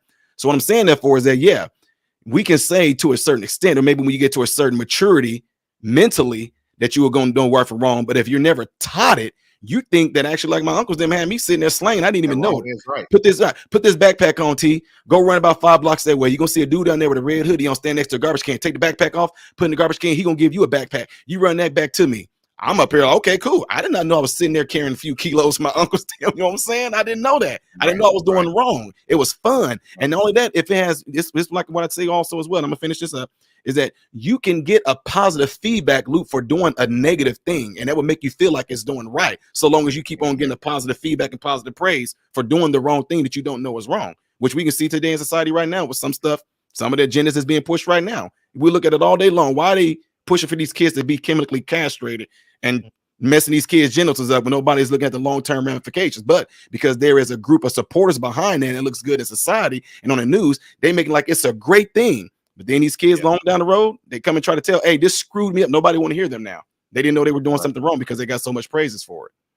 Right. And a lot of things, as far as that moral compass is concerned, that you're talking about, that can get twisted like that. That's the natural role of the father. A father that's both present and loves you, to write that moral compass when it does get off scale, when it does get off course. And so that's what I you said the OGs were there for you. That's what my father did for me. And we know that, we could have easily been caught up in those environmental conditions that were meant to destroy us. But I always say, there by the grace of God go I, right? Many are called, but only few are chosen. That's you understand? Right. And here's what El was talking about the other night. He was talking about, or last night, how he just knows that, it gets tough for everyone. However, he made it. Well, I say to you, El, I'm glad you made it, brother. But there, by the grace of God, I go I. There go I. I know that it's God's grace and the conditions that he set up in my life to counteract the environmental conditions that I was in, that I am able to say I made it through that, and I'm able to look back on it and diagnose it. And I really honor you, brother. You're a young brother that I really honor you and the commitment and the things that you've done in your life, and a pleasure to meet you. Right. And I appreciate you jumping through. He pulled out Birdman. You pulled out. You were next. So Blu-ray, you up, man. What's up, Blu-ray? Before you go, Blu-ray, Church on the Move. Those cities were violent before we were born. Stop the cap. They were violent before we were born. He's talking about the Baltimores and the Chicagos. And they were. All you, Blue. Hey, Fred, what's going on, man? I like the modern Renaissance, man. I like him. I never heard him, but I like Me him. either. I just followed him. Appreciate it. One thing, and I'm just kind of, and I say this all the time. I think one thing that he talked about that might have been missed, it probably wasn't missed, that, and I actually tapped in, Fred, when he came up and started talking. So I'm not sure what the gist of what y'all been communicating about, but I just kind of bring out a point that he talked about that I stand on, is basically not being a hypocrite. And when I say that, in front of your children, a lot of us, we tell our kids not to live a certain lifestyle, not to do certain things, but we would do those exact things that we tell our kids not to do, and then wonder why our kids are not model. Our kids don't model after us. You see what I'm saying? Because I always tell parents that if you tell your child not to do something, but you're doing it, they're going to think it's okay. Because kids don't follow your words, they follow your footsteps. And so that's what I got from the Renaissance man when he was talking about that he experienced, like I experienced, all the extra, the gang banging, the drugs, etc. I wanted something different for my children. So I model for my children, but not only that, I govern their lives because they're my responsibility. So when you're under my roof, you don't tell me who house you going over. I give you permission to go over somebody's house, even if I even let you go. You see what I'm saying? And I vet your friends. You just can't hang with anybody. And you know, I know, and Fred, I know you know about my nephew Mike Miles is going to the NBA next year. But you know, one of his best friends is Jerry Jones' grandson. You know, because they played on the same AAU team. And one thing that I noticed about Jerry Jones' grandkids, they all have a schedule. Every day he has a schedule. He can't just go do what he wants to do. He has to abide by the schedule. And so when I see how disciplined that Jerry Jones' grandkids are, I say, okay, I like that. Billionaires and millionaires, they are setting their kids up for success because they're going to pass down in the lineage, you know, whatever business, company, et cetera, et cetera. You already have to be disciplined. You already have to be, you know, operate on schedules if you're going to run a business. So they're already giving them behavior traits to help them be successful. A lot of times we just let our kids play video games all day, let them go run around, do this, and have no structure. Structure is very important for children, whether we believe it or not. So I commend the Renaissance man, and I just wanted to bring that out. Not sure if anybody caught that, but that's very important that you control your kids. Your kids can't tell you what to do. You allow them to do whatever they decide to do. First of all, I tell people all the time, my kid don't ever have to have a cell phone. I was 18 years old before I had a cell phone. I always know where you are because you're my child. You don't have to have a cell phone. I know where you are at all times. I better know where you are because that's how we were raised. When I told my grandmother or my grandfather I was going somewhere, I better be there. And if they call down the street or if they call to whatever place I say I was going, guess what? I better be there. If I didn't, there were consequences, period. So, you know, that's how I want to put on that. Right. We got K-Dub and we got K-Dub, Dog Money, and then Round Table, and then we'll go back. Go ahead, K-Dub. What's going on, fellas? Good evening. How y'all feeling tonight? We great, man. What's up? Go ahead, man. You talking to 10 No, people, man. Go. no. This is what I was wanted to say. Uh-huh. I wanted to say both people, Jerry and Mike, are making good points. But what I wanted to ask Michael Fuller, I think his name is what percentage, if we was basing this all off percentages, what percentage do you blame black people for the state that we are in? I'm not here to put blame on anyone. What I'm here to do is do a critical analysis and appropriate analysis of the problem space. I do not think that it's okay just to say that what's going on with our people is just a function of us being a culture that's the refuse of the planet, which is the narrative right now that's being pushed by the media, which is the narrative that's being pushed by people who really don't empathize with our situation and our environmental conditions that we live in, the things that we're raised in. I'm not here to put blame on anyone. What I'm here to do is to explain and define the problem space so that we can come up with viable solutions to change our condition. You cannot actually have a solution that's viable for a problem until you explain what the problem is. You define the problem itself. And that's really what I'm here for. I'm not putting blame on anyone because you know what? Blame does nothing, right? What I want to do is come up with a solution through critical analysis of the factors that play into our condition as it currently exists. That's what I'm talking about. Okay. Well, from what everybody has been saying, it sounds like Jerry's point of accountability within self. It sounds like everybody is saying that they're accountable for their life and their situation and what's going on. The one guy from Chicago, he mentioned the OGs. I'm from Milwaukee, Wisconsin. I'm close to Chicago. I grew up in Chicago, have tons of family in Chicago. That's not the point I'm trying to make. The point that I'm trying to make is that we as people, we have to start taking the initiative on what's going on in our situation, because you don't see a lot of people like you, Michael, that's complaining. Well, I ain't gonna say complaining, that's trying to bring a solution to the problem. You're not having a bunch of people that's up in an uproar about the situation that we're in and facing. So I feel like if we don't care about our situation enough to start examining the problem, then how can we expect any other people or anybody else to look at our situation and have a care for us when it clearly shows that we don't have a care for ourselves? And that's a very dangerous position for us to be in, mentally and spiritually right now, because the path that we're on right now, if we don't get off of this path, Black people in this country will be nothing more than an artifact in a museum in another 200 years. We are facing genocide, systematic genocide. That's what's going on right now, bro. And so systematic. That's why I wouldn't feel like it's systematic. That's why it needs to be addressed. That's why the problem space needs to be defined, and we need to come up with some solutions. Just like modern Renaissance man, incredible young man. I mean, I guess. How old are you, brother? Can I ask that question? 40 on the nose. Okay, so he's 13 years younger than me.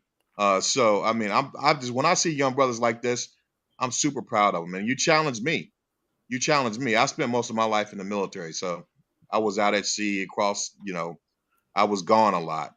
But I really just reincorporated myself in the civilian world about 11 and a half years ago when I retired. I just have and here's the thing. I love this country, man. That's why I gave my life to it. I gave my youth to this country to protect this country. I think that, it can be better than what it is. I want and I address the situation of Black people because I see the human family, all portions of the human family as it can be illustrated by the body, right? The body has different limbs. It has your legs, your hands, fingers, your arms, all different parts of the human body have a function. And so just say you got a paper cut on your finger, right? You need to address that. But then you get something that actually slices your jugular, and you have arterial bleeding. You need to forget about that paper cut and address that arterial bleeding, or the whole body's going to die. And so what I see that arterial bleeding is the condition of Black people in this country. If we don't address the condition of Black people in this country, the whole body is going to die. Okay? And it's my love for not only our people, but for this country that we live in, that I want to address our situation. All right, Dog Money, you're up. Someone just sent me some statistics just so you guys have an understanding, so you guys can. It's the same amount of percentage-wise people on welfare as it is Black and white people. It's somewhere around 38 to 39% that get some form of welfare in America. I know the numbers in terms of the amount of people, but the percentages are the same. So the question would be, if the percentage numbers are true, why does it appear or look like Blacks cave in and are demonstrative as it pertains to welfare? And two, white people don't seem to kill and murder at the rate of Black people. You're next, L. Then we got Champion Heart. What's up, Dog Money? All right, I'm gonna cut against the grain a little bit. And just like those statistics you just read, 35 and 38 and 38%, that tells you that there's more white people on welfare than Black people, because Black people are only 12% of the population. Sure. You know what I mean? When it comes down to these numbers, or what you see in the media, is always overblown, just like the AIDS epidemic. You know what I mean? I mean, when the AIDS epidemic came through, made niggas stop scared to get coochie. You know what I'm saying? But to be honest with you, I've only met about one person with AIDS in my whole life. You know what I mean? I'm sure I've met some that didn't, volunteer the fact that they had AIDS, but it's not prevalent like the media makes it out to be. And just like another lie that was told all the time, there's more Black people in prison, there's more Black men in prison than it is in college. That's a damn lie. There's more Black men, and way more Black men in college than it is in prison. That is not true. And it's just like all this shit about all this damn murder. Murder goes up, murder goes down. It goes in cycles, depending on what's going on. You understand what I'm saying? What about, we can talk about murder. We could talk about the Irish gangs. We could talk about the Italian gang. They made a whole damn movie called The Gang of New York. We could talk about the Gambinos, the Fugazis, the motherfucking John Gottis, all the goddamn white folks killing the hell out of each other. From fucking New York City down to Louisiana, the Dixieland Mafia, all those goddamn murderers. You understand what I'm saying? It's always an underbelly. You understand what I'm saying? I'm 40, I'm 46 years old. Every fucking body I know, every friend I got has a goddamn job. I don't even know nobody on fucking welfare or ain't working. And the majority of Black people know everybody they know is fucking working or trying to work or owns a goddamn business. This shit is just not true. It's way more Black people working than it is on fucking welfare. Just look around. Just ask yourself, how many goddamn people do you know not taking care of their families personally? Am I the only one that sees this? Where do you live again? I live in Texas. Yeah, I think it might be I think that might be based off of a regional thing, because like when I go around and speak across America, right? And there's some people, when I go and tell them the things that we experience up there in Chi-Town or even in Central Illinois, they looking at me like, dude, we've never heard anything like that. It's not like that in our neck of the woods. Not with these Black folks here in Alabama. No. What I'm asking you is, though, the majority of people you know personally, are they on welfare? It depends. Or are they working? It depends. So like in my profession, as working as a medical professional in hospitals and everything like that, yeah, there's folks that's working. But then at the same time, when I go back to Chi-Town, the same people I grew up with in the hood, the guys that's my age. At that hospital that you work at, what is the color of a lot of those people that are working there? Oh, it's completely mixed. There's a lot of Black people up in there working. I wouldn't say I wouldn't say a lot. There's not, I mean, to be honest with you, there's not too many black people overall in the healthcare profession, really at all. Not too many, but they are there because, you know, we got, I mean, like I said, when you talk in the medical field, that's very mixed. So we got Indians, we got white, we got some black, you know, we got people from all sorts of. Have you ever did the numbers on unemployed black people in Chicago versus employed? What's the unemployment rate? Maybe about 4, 5, 6%, maybe on the high side, 11%. That leaves a whole goddamn 90% that is working. I mean, just really think about these. I'm telling you, a lot of this shit is overblown, man. Think about it. If you got a 10% of the people that are unemployed, then what does that mean? What is the other 90% doing? And if you're saying a 10% unemployment rate, that's high as fuck, right? 10% is high as hell, right? If you got 10% that are not working, what are the other 90% doing? When you are referring, go ahead. No, go ahead. I'm sorry. Go ahead. No, I was saying, when you're referring to work, though, are we saying it in the sense that because they're working, that the situation is different, or as far as like living conditions, etc.? What I'm saying is that the picture that you paint, like black people aren't being responsible and aren't doing the things they wanted that they're not supposed to be doing. I'm telling you that it's a false goddamn picture. Okay, the majority of people are doing right. That's what I'm telling you. So, all right. So what I'm saying, though, I guess like what we're in regards to the living conditions, right?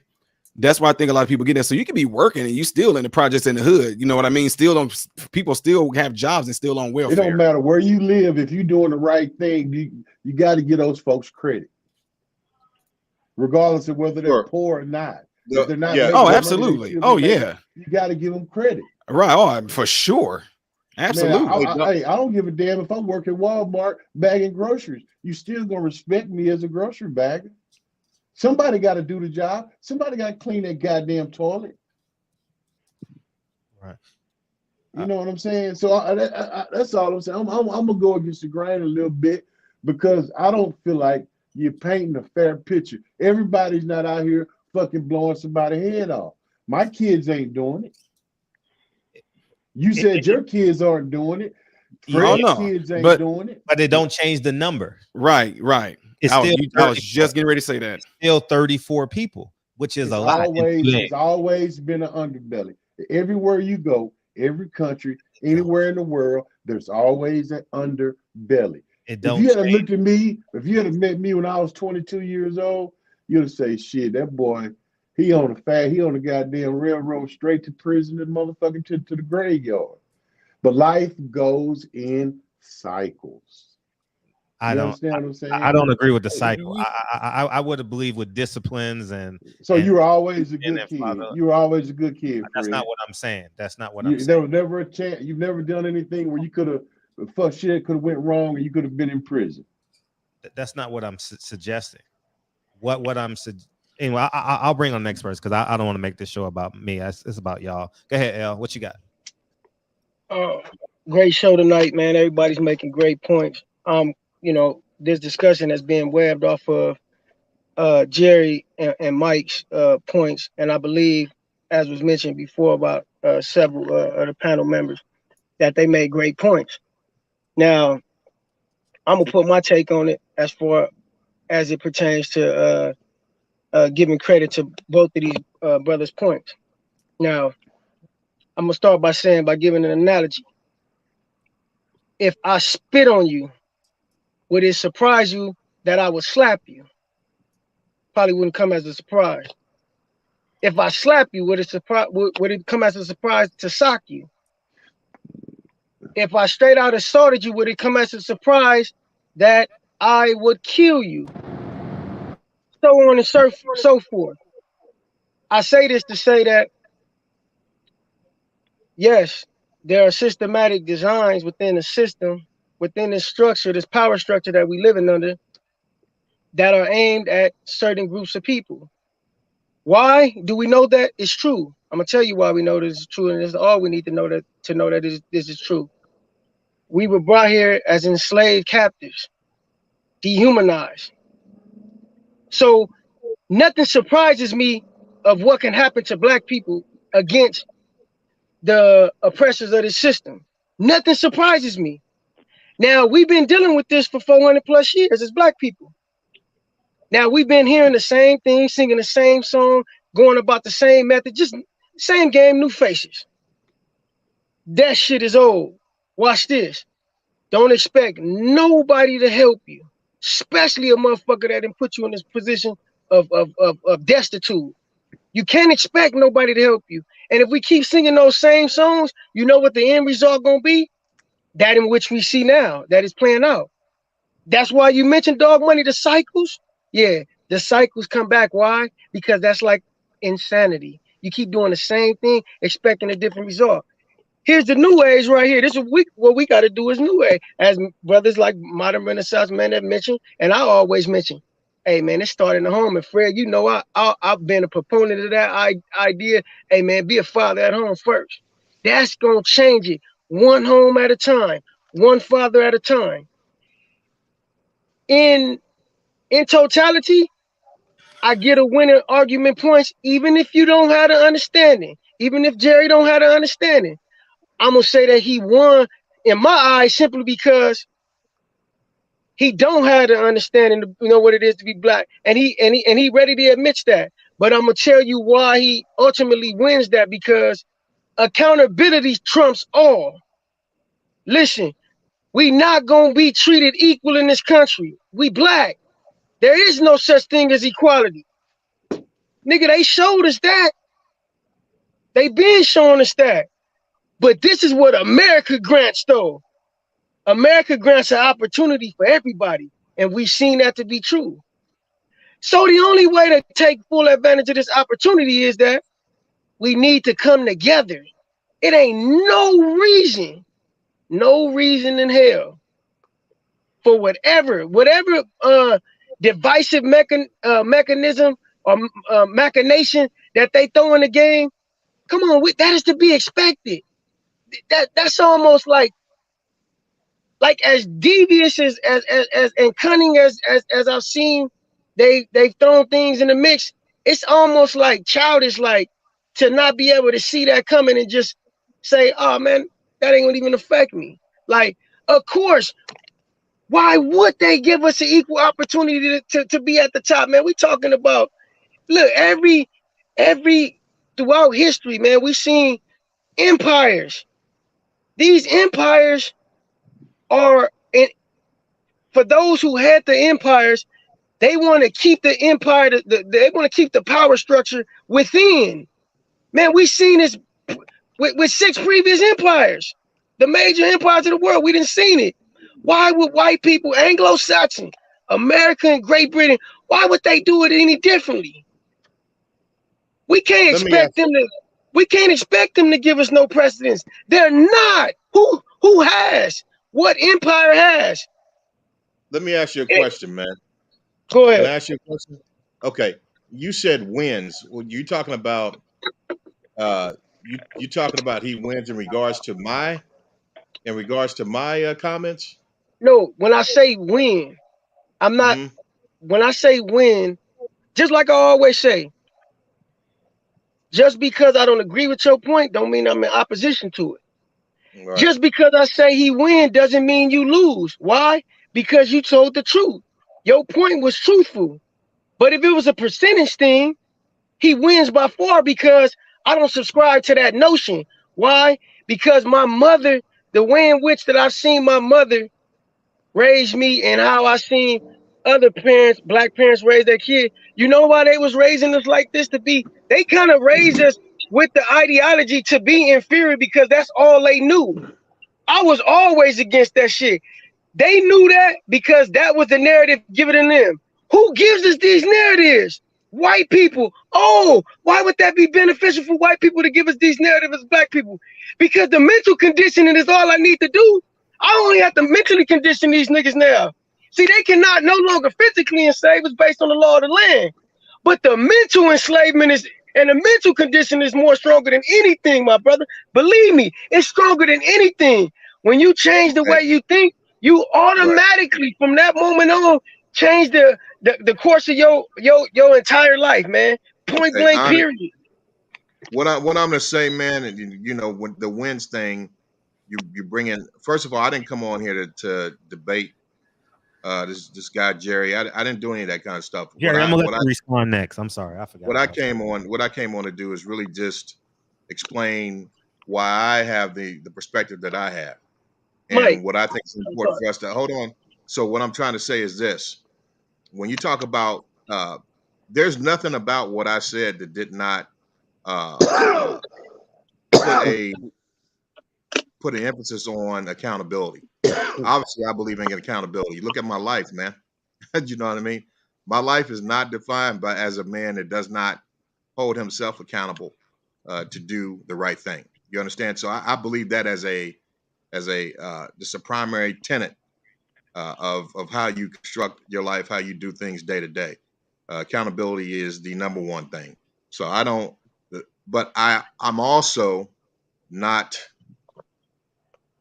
confused enough to say that there are not environmental conditions that affect your ability to make the right decision. And I think that that's what we see is a fact, or a major factor in some of these inner cities. There are environmental conditions that are set up that if you do make the right decision, you are one of the few that are chosen, right? And just like I said before, I heard what you said last night about, you know, the football team and, you know, everyone's out there tired and hot and all that. Well, man, I'm gonna give you the utmost praise and you know, adulation in regards to your ability to make the right decision.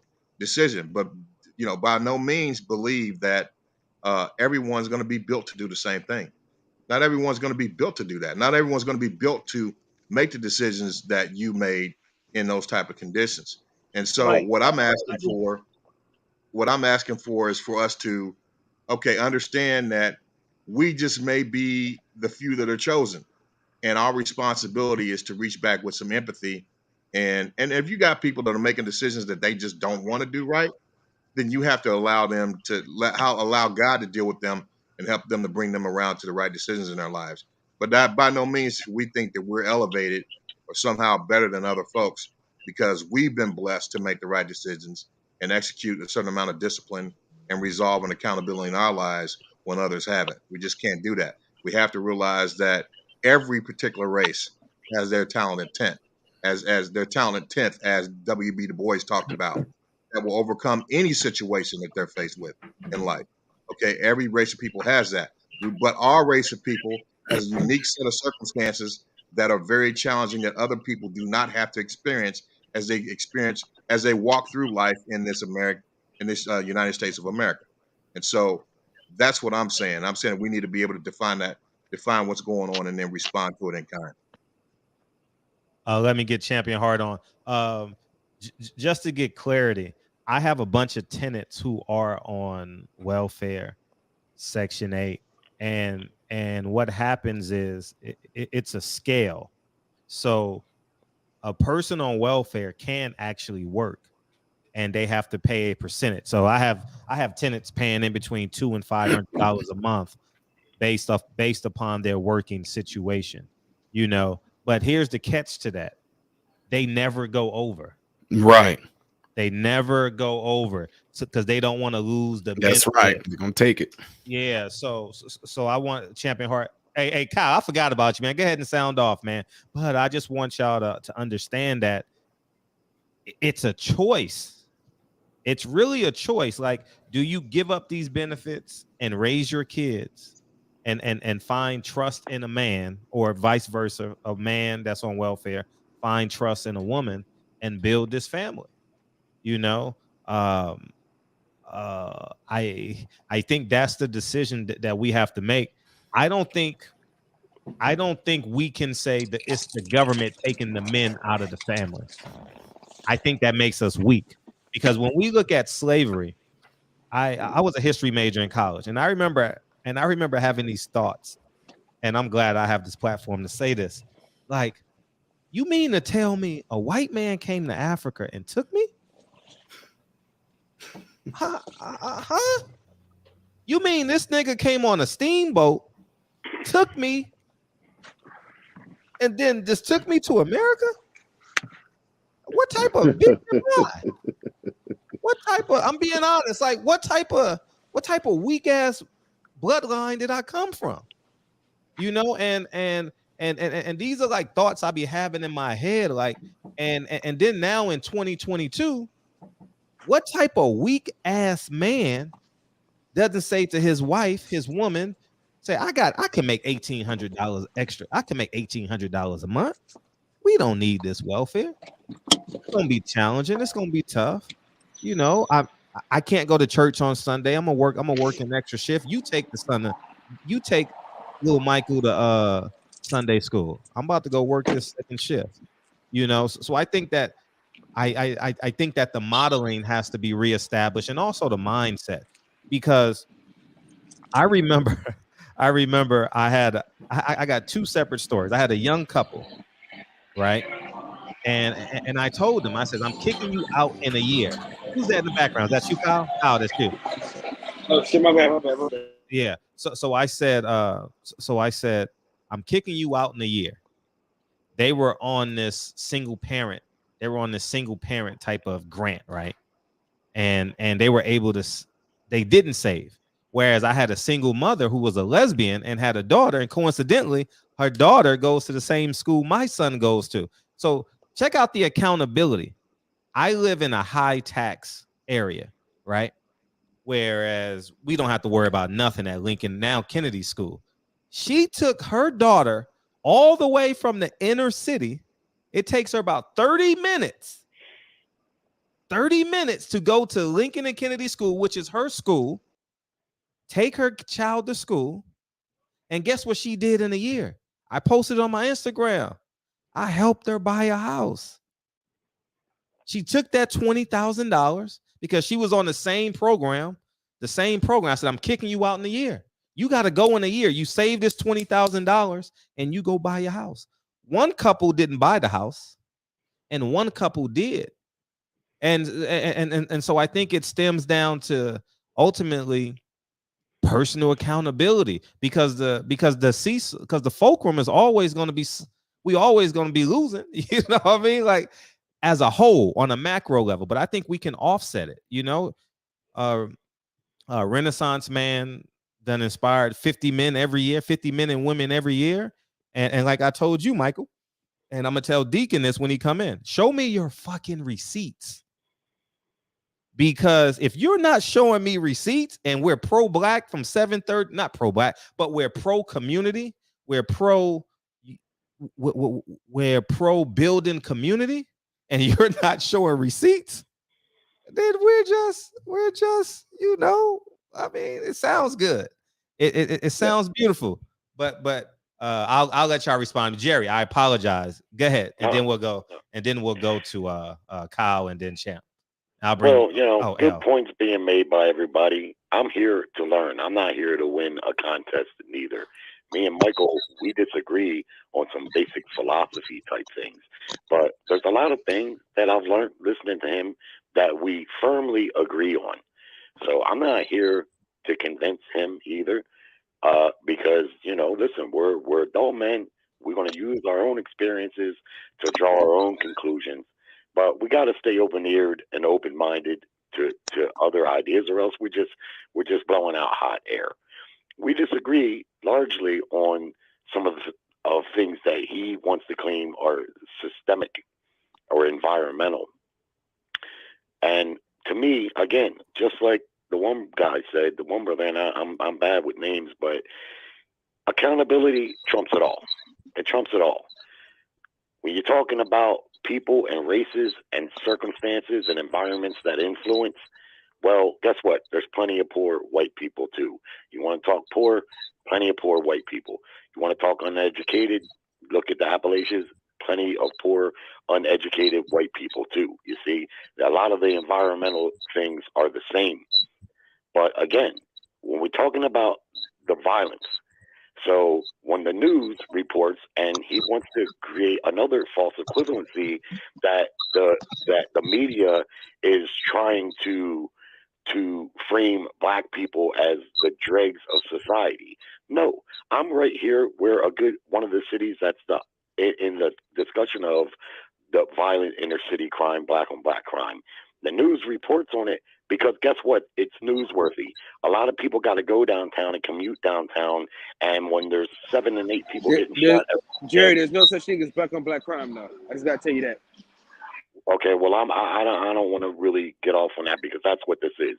It's exclusively crime. Crime is crime, bro. Crime is crime. Well, there's no color to crime. Cal, let him get off. Cal, let him get off. You can respond next. Let him get off. Right. For the sake of this conversation, I'm gonna call it what it is because that's what we're discussing here tonight, and there's no reason to mince words. Okay, but when the news reports on that, they're not suggesting that what Michael is saying. Michael is drawing that conclusion on his own because that's what the news is reporting. But the news has a responsibility to report just that. Now, if you want to draw the conclusion that they're trying to create a narrative by reporting the truth, then that's up to you. But I don't see it that way.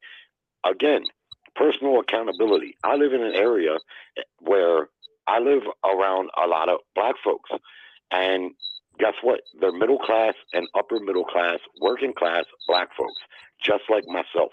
And I'm friends and neighbors with everyone I meet.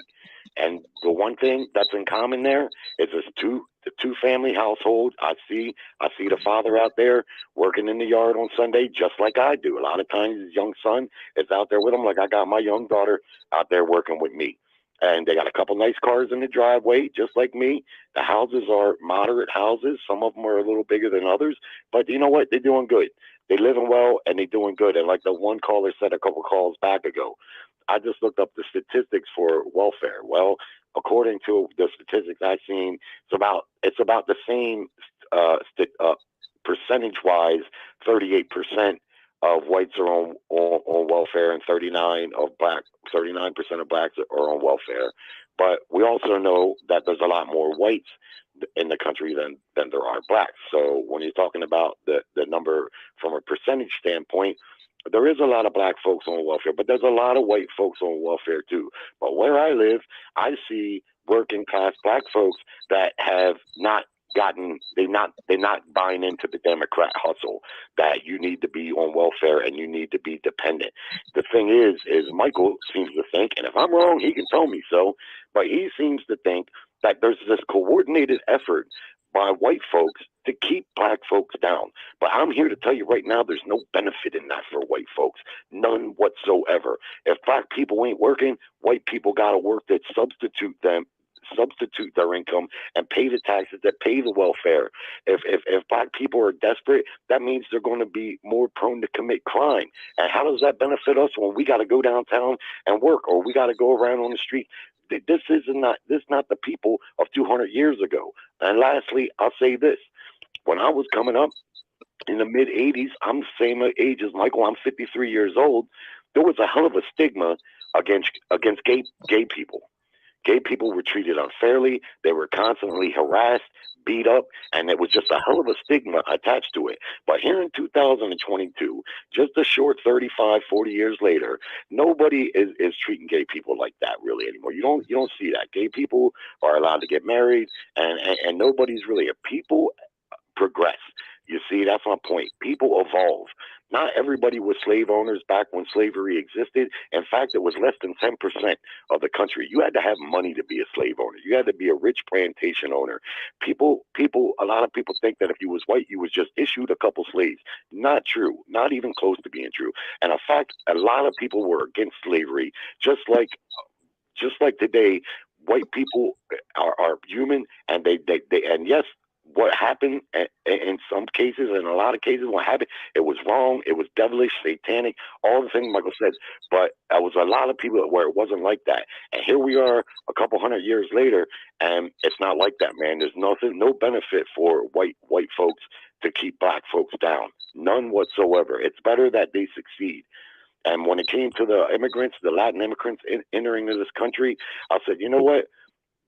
we've always had room for immigrants in this country, but guess what? We already got a minority here. It's called black folks, and their forefathers paid a heavy price for them to be here. If we let too much of another minority in, that's going to hurt the current minority that's here. And a lot of white people feel that way. But, you know, they just want to act like we don't want Mexicans here because they got brown skin. No, we just don't want people flooding over the border that are undocumented. It's dangerous procedure. Plus, it puts pressure on the minority that's already here who paid a heavy price to be here. So, in the end, I'll say this: I'm not mad at Michael. I hope to understand Michael. Michael sounds like an intellectual, even though we don't agree on things. And I'm not here to belittle Michael because he keeps making a point of discounting me. I'm not talking to Jerry. I don't care what Jerry thinks. There's no reason to do that. Apparently, he cares enough to be on here tonight. He cared enough to call me out by name the other night. So he must want to address me on some level. So there's no shame in that because I'm here to address him and to get an understanding. I'm not here to win a debate. I'm open for debate too, but I don't consider this that. As far as I'm concerned, you know, you don't need to. I just want to get in at the mic. You know what I mean? Yeah, you don't need to address me. I mean, I'm not addressing you. I'm in any other facet except for when you make false statements about my character and say that I'm full of hate and that I'm a racist. Now that I will address. But as far as how you view the world, I'm not trying to convince you to view the world any different. You know, I understand that in order for you to actually see the world as I see it, the first thing you'd have to do is be able to walk and experience life through in my shoes or from my vantage point, and that's impossible. There's no way. Okay. Now the other thing is I'm not concerned about, you know, how you are looking at things and I'm not trying to convince you to look any different because I understand that in order for you to actually take what I say and internalize it, you have to first respect my demographic. And I don't think that's the case because you've already said what seems that he thinks. First of all, it seems that in itself, that's a statement that's based on a lot of uncertainty. Okay. And then for you to say that you can interpret how I think, if I didn't say it, then don't make statements like it's not rational for you to make statements like it seems that he thinks, and then you say some outlandish statement, right? So I'm not at the end of the day, hey, whatever way you think, that's great. I don't have a problem with it. You go ahead and think what you want to think. I'm not trying to convince you to do anything different. My whole thing is to be able to talk to the young folks on the panel and the folks that are my age as well to come to some coordinated description of what we're experiencing as a people in this country, and then come to viable solutions that will make the whole country better, not just address our situation, but make the whole country better. So your perspective, I definitely don't agree with. I'm not even going to begin to say that I won't even begin to say that I even begin to agree with some of the things you say. I think it's very offensive and egregious, a lot of the things that you say. So I'm not even going to address those because that's your prerogative. But I'm not really here to address how you think. I don't care. What I care about is how you care enough to be on. But I'm not here for you, man. I'm not here for you. You don't care what I think. You keep bringing my name up. I'm not here for you. I'm not here for you, sir. I'm not. Okay, well then you don't need to be talking to me. I'm here to talk to people who can actually understand what I'm saying because they come from a vantage point and a place of living that I've come from. So they can empathize and understand what I'm saying. And there's going to be points where people disagree. I understand that. That's no problem. But I just think that I'm not stupid enough to think that what I say is going to change the way that you see life, and you're not going to change the way I see it. Kyle, go ahead. You know, me and Fred, we talk after the show a lot. We talk about responsibility and accountability a lot. You know what I'm saying? And the thing about black folks, what we got to do, man, is we got to understand the responsibility for each other. You know what I mean? And Jerry said something about a few hundred years ago. The damage has already been done, man. The damage has already been mentally done. And I gotta agree with my boy L Boogie as far as mentally changing your mind. Now, of course, you know, we're in the inner cities, but the decisions that you make, you gotta be accountable for the decisions that you make. So I'm not here to pacify grown motherfuckers that made terrible decisions. You know what I mean? I'm here to talk about the fact that we need to get off our ass and do better. I'm not here to protect any grown motherfucker that had a chance to change the landscape of their lives, you know what I'm saying, and didn't do it. That's not who I'm here for. I think that we have a responsibility for our children. You know what I mean? We have to shape the hearts and minds of the children. These niggas are too far gone, and I ain't here to try to save them. I'm here to save the youth. So I'm here to get back to the youth. Fuck all these grown motherfuckers. You know what I mean? Because in order to be on welfare, you gotta be grown any goddamn way. So fuck you. So me personally, and my thing is this. Now we do have to change the scenery. I understand that. We gotta change the scenery. That's for damn sure. Because when I moved to North Carolina, I seen something different. That's a fact. But as men on this panel, we should be able to put our money together and take 5 kids that ain't never had shit, ain't never seen shit. We should be able to take them and show them some other shit than what they seen. And that's the part that we play in this whole thing. But saving motherfuckers that's on welfare, that ain't my thing. Hey, the one thing that I'm gonna say too, hey Fred, real quick, when you talk about my receipts, as far as my activity in the community, I will say that I lack in that area. I do lack in that area, but I will say that my receipts is my life receipts, my family that I've raised, my son. Those are my receipts, Fred. As far as my community service, I think my life story in itself and the accomplishments that I've had in my life, and I continue to strive for it, are my receipts. That I want to see things better. My commitment to this country, putting 25 years in the military, serving this country. So that's my receipt. Okay, I don't have a whole lot of money. I mean, I'm not poor, but I don't have millions. I don't have anything like that. But I do have integrity, and I will speak up about what's right and wrong. And I don't try to cloak my speech or encrypt it so that I can't be identified one way or another. I stand on one side of the street and I speak the truth. That's my receipt. Okay. I do believe, being that I only know you through this platform, but I do believe 20 minutes a week with one child. If you gave 20 minutes a week to one child with your standards and your integrity and how you live your life, and I can hear, because you're consistent, even when agree to disagree, you're consistent. If you gave a kid 20 minutes a week, 20 minutes every 2 weeks, I guarantee you, not even a doubt in my mind, you would increase the value in his life. Absolutely. Guaranteed, man. And I want champion heart. And I know people may think that that's selfish of me, but I really believe that I'm Superman when I'm with these little kids. I know that I have a superpower, and it's called life experiences. I know that's a superpower. They've never been there. They're 5 and 6. Well, Lincoln 7 and 8, and I haven't gone into Kennedy's class yet. But these kids are 7 and 8, and the greatest satisfaction of my day, and I get emotional about this now, is when I go to Lincoln's and they say, "Hey, Lincoln's dad. Hey, Lincoln's dad." That's the most beautiful sound ever.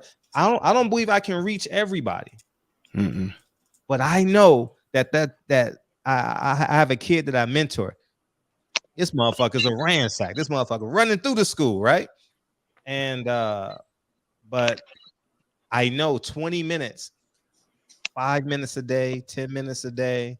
We do our lunch thing every 2 weeks. I know that adds up into that 10,000 hour rule that Malcolm Gladwell speaks of.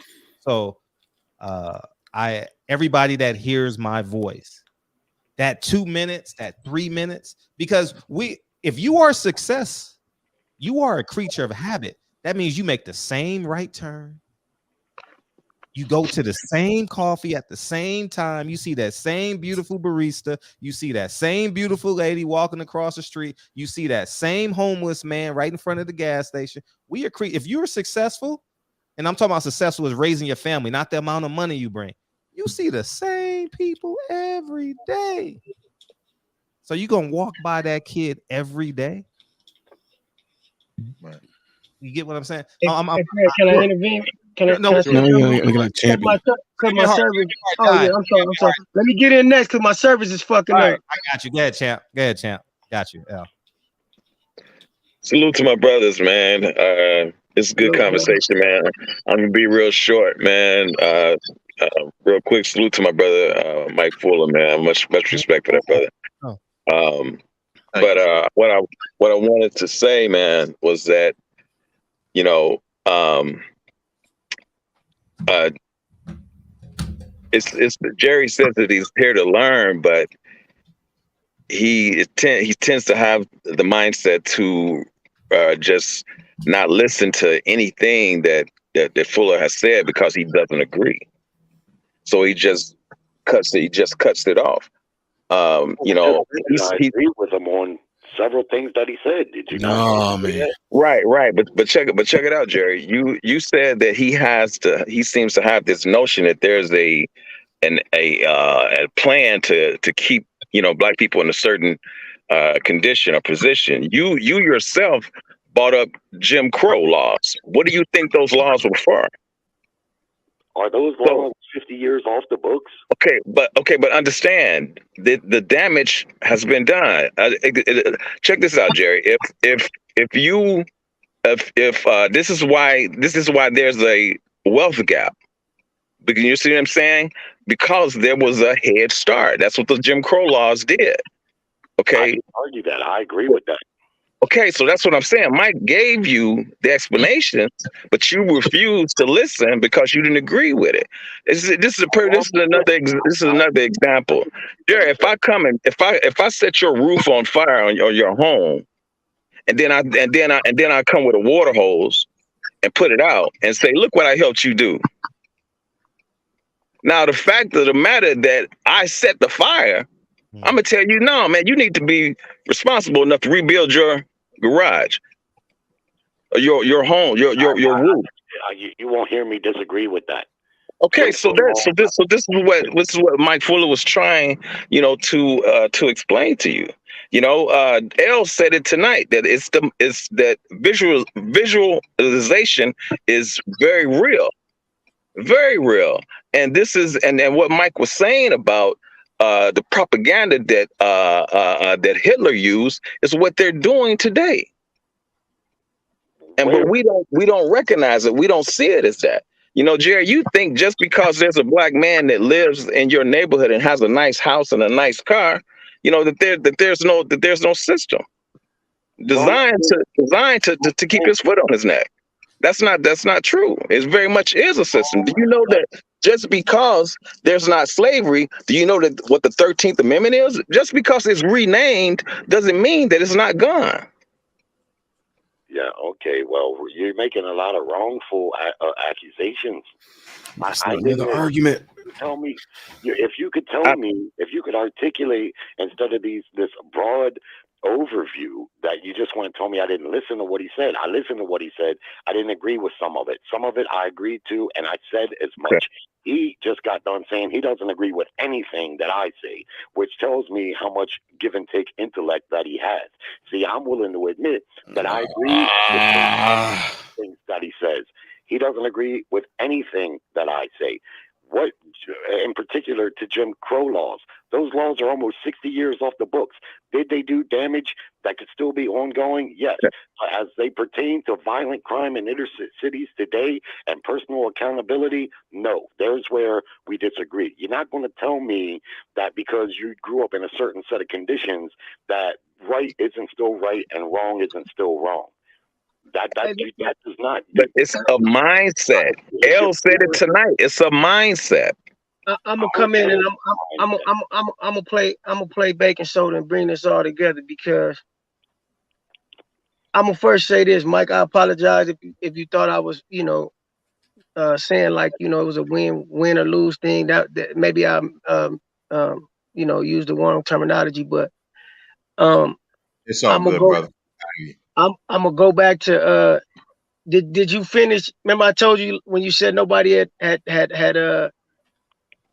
defended you when Jerry made his claims against you, and I told you I said something that day. I said Mike is genuine and he's valuable here in this panel and in real life. Just go back and listen to it, brother. But I brought up one thing. I said a lot gets lost in your passion, and a lot gets misunderstood in your passion. And I said also your biases. See, that's what happens a lot of times. A lot of times we so profoundly affected and connected to our biases, it can distort our view, and it won't even matter if those biases cause us to be wrong or right. It won't even matter. See, watch this. It's people that saying Jerry is racist. I don't believe Jerry is racist, but watch this. Even if he was racist, why should that affect me? I'm gonna tell you why it don't affect me. I've never, again, like I said earlier, who gives black people these narratives to run with? The same people that brought us here on the slave ship. Watch this. I've never bought into the notion that I was inferior to anyone. When someone always speaks out against, always has to have a rebuttal for somebody who feels like they're superior or that they might become a superior, that lets me know that they themselves subconsciously have an inferiority complex. Because if a motherfucker said he can whoop my ass, I'm not gonna say, man, you a bully. I'm gonna say, nigga, show me you can whoop my ass, nigga. And you know what I'm gonna do 9 times out of 10 what my history has shown? I'm gonna do some ass whooping because I'm built like that. Us as blacks, we gotta, and this is where the generational gap, I get into a lot of these debates with older brothers. I wasn't born in that era that y'all was born in. The world is different now. It's more advantageous for a guy like me to see things in a total view because the world has evolved and progressed, and y'all didn't see that. A lot of the older brothers didn't see that. So although they can, it's different experiences, a motherfucker. Because watch this. See, Jerry don't know what it is to be black, but he can still tell the truth about things that he don't have 100% understanding of. I'm as a black man don't know what the fuck it means to wake up and be financially free. Most black people don't. And what does statistics show when we do get money? We blow that shit because we don't have the experience of knowing how to. We didn't grow up with this shit. Experience is a motherfucker. So just because, just say for instance, Jerry fooling all of us and even myself, and he's a fucking blatant racist. The man still telling truth on certain things, and whether or not we want to make it feel like we want to make it seem like, oh, he's attacking us, or man, let's just take what he is saying that's right. Because remember, understand this, Jerry don't know what it means to be oppressed. In his world, being a white man, he can't understand it. Because you know what his daddy taught him? Or just being white. I'm sorry, he said he didn't grow up with his father. But some white man taught him, even if he paid attention, and I know he's smart enough that paid attention, he realized that he was white in America. So he had an advantage because all he had to do was X, Y, and Z, and it was going to work. Well, we didn't know what X, Y, and Z was. We didn't know what X, Y, and Z was. You're next, Renaissance man. Anyway, so go ahead. Go ahead, brother. Okay. Yeah. It's a a lot of stuff in here, but I gotta say this. Okay. Last October, I got invited to go. I actually got to go and do a TED talk. I don't know if y'all heard of that, but I got to go and do a TED talk. Right. I use an analogy that happened in real life to me, and I know that this might sound weird to some of y'all, but round table, not that I got to give a little bit of pushback on some things. The main people that told me that there was some type of thing out there that kept me from progressing was people in my hood. I've never had any white person say to me like, "Well, you're not going to be able to do this. You're not going to be able to do that." Most of the stuff that I caught, and this is from the Chicago Southwest side, Central Illinois, Decatur too, was, I mean, we're going to talk the talk. We're going to talk the talk. Was niggas in the hood. I had niggas telling me, "Hey, bruh, you talking about doing what? Oh man, them white folks ain't gonna let you go and do that, dude. What are you talking about?" Inferior mindset. They had already took the poison. They ate the narrative that was given by white people. Listen, now in the position that I'm in right now, when I go back, I'm talking about, let's just say 10 years ago, and I went back and talked to people after I graduated out of med school and everything like that. When I went back and did these talks and asked them where they got it from, they was telling me who they got it from. Not one person ever came up was a white person, though. So let me tell you this right quick. This is crazy. Y'all might think this is crazy, but like I said, I use this to do a TED talk. All of us have seen scary movies and stuff like that before. My uncles used to tell us, "Hey, you know, y'all don't go in the basement at nighttime because it's these hickamashikas down there. Y'all go down there, they're gonna snatch y'all and grab y'all." So you watch a scary movie, and you always see that things always happen in the dark when it came to monsters and stuff like that. So the house that we stayed in, the only way you can get something to drink was you had to come. We didn't have no upstairs bathroom or anything like that. So you had to come downstairs, walk past this basement door to get to the kitchen in order for me to get something to drink. Countless amount of times, because I believed in what my uncles and my older cousins told me about these things that was in the basement, that if you walk past the door, they're gonna snatch me and bring me down. I used to get right there and see that dang on kitchen, but I had to walk past that basement door, heart beating fast, sitting there sweating like crazy. I would turn around, take off back, running up the stairs. I did that so many times, man. So one time I just couldn't take it no more. If these dang on hickamashika things exist, and everybody seemed to be clarifying this story about these hickamashika things that get you in the nighttime, I just said, forget it. This is crazy. I said, forget it. Went downstairs, same thing happened again. Heart beating fast. I'm sweating like crazy. I went towards the basement door. I opened the basement door. I didn't turn the light on. I went all the way down the basement, put my feet on that cold floor, heart rate flying, sweating like crazy. Then all of a sudden, my eyes started to adjust to the darkness. There was nothing there. I started to calm down. My heart rate went down, looked around, and there is nothing here. Now, the reason why I say that is this. From that day forth, anything that anybody told me, I questioned it. I became skeptical of it. I had to find out for myself. I was a young kid and believed that these things in the basement so much that it kept me from reaching my goal of getting something to drink. So I had the same type of people in the hood. I sit there and say, "Oh yeah, I think I want to go and be a doctor." I think, "Oh no, nigga, you ain't gonna be able to do nothing like that, man. Them white folks, you college and stuff like that, that's for them white folks, folks." Let me tell you something. I didn't even know this. This right here, what y'all see right here, this is not the brag. This right here, this is a whole bag of letters, right? You see that right there? That's my name on it. That's Purdue, right? Right here, Georgia Tech.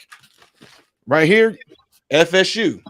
We got Ohio State. All these things were coming to me while I was going through high school. I didn't even know what that was. I never heard of college. I only went to school because it was a means of me getting 2 meals a day at least, because we wasn't really getting food at home. People thought because I was a great athlete, I was going around asking people for their apples, their cans of fruit cocktail, and their milks. They're like, "Oh yeah, because he's super athletic and he's real, he's into sports stuff. He just trying to keep his nutrition." Having no idea. Going back to the projects, we didn't have nothing to eat. That was my way of getting food. So what I'm saying therefore is that I know that there's things that we've been told before about what's out there and what's keeping us suppressed and what's keeping us down and oppressed. But brother, I stepped beyond what they told me was out there. And I'm telling you right now, and it's not the brag, I maybe besides being in the medical field, being a director, I direct over multiple facilities, one of the largest rehab companies in America.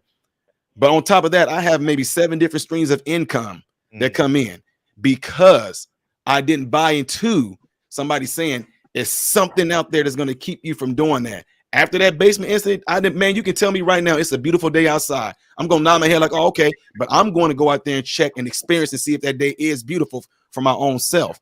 So I think a lot of times this happens to us a lot. And like you said, it's things that's passed down. Now, one person in my family, I'm talking about hood nigga, I got cousins in jail right now. The same exact thing. Nobody ever pointed out some white person or some oppressor that actually fed them that. Uncle such and such told me that. When I go to Uncle such, "Uncle, who told you that? Like, if we go out there and try to do this, it's gonna be these white people." "Oh yeah, man, me and my brother was talking about that all the time. Yeah, your great uncle told me that." Wait, so nobody white told y'all this. So I'm trying to figure out now, how did that blame get to them? right?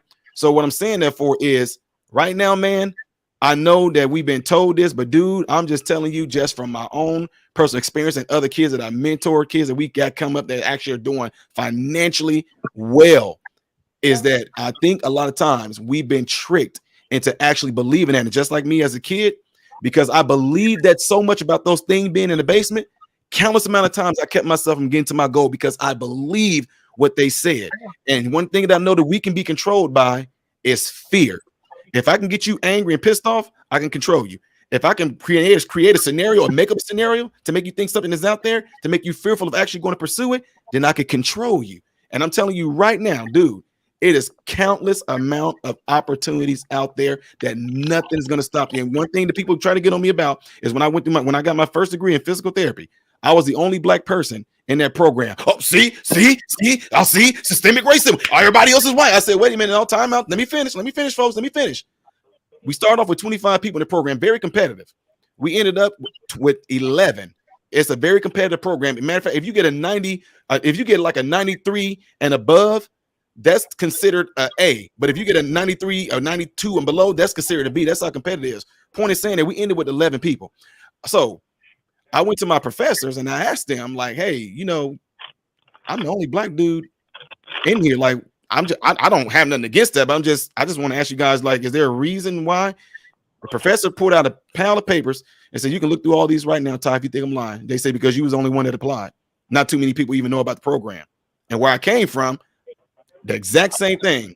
Hey, yo, I think I want to go and do, man, nigga, you ain't gonna be able to do nothing like that, bro. You're not gonna be able to, you're not, dog, bro, no, because now you go out there, them white folks it was always them white folks gonna do something. And right now, not one black person worked for me. Not that I can't hire them. It's just that there's none that's actually applying to, there's not a lot of black people in physical therapy or physician's assistant type programs like that. So I'm directing over all white people. I'm the boss. So who is it that's oppressing me and keeping me down? When I was applying to become a director at first, I got turned down. Now, some people say, well, it's because you're black, but no, you know what they told me? Hey, your resume looks really good. You got a lot of hands-on experience, but take another year to get a little bit more experience in this and then come back. I did exactly what they said, came back, boom. Now I'm directing, I'm head honcho. I got all these folks working under me.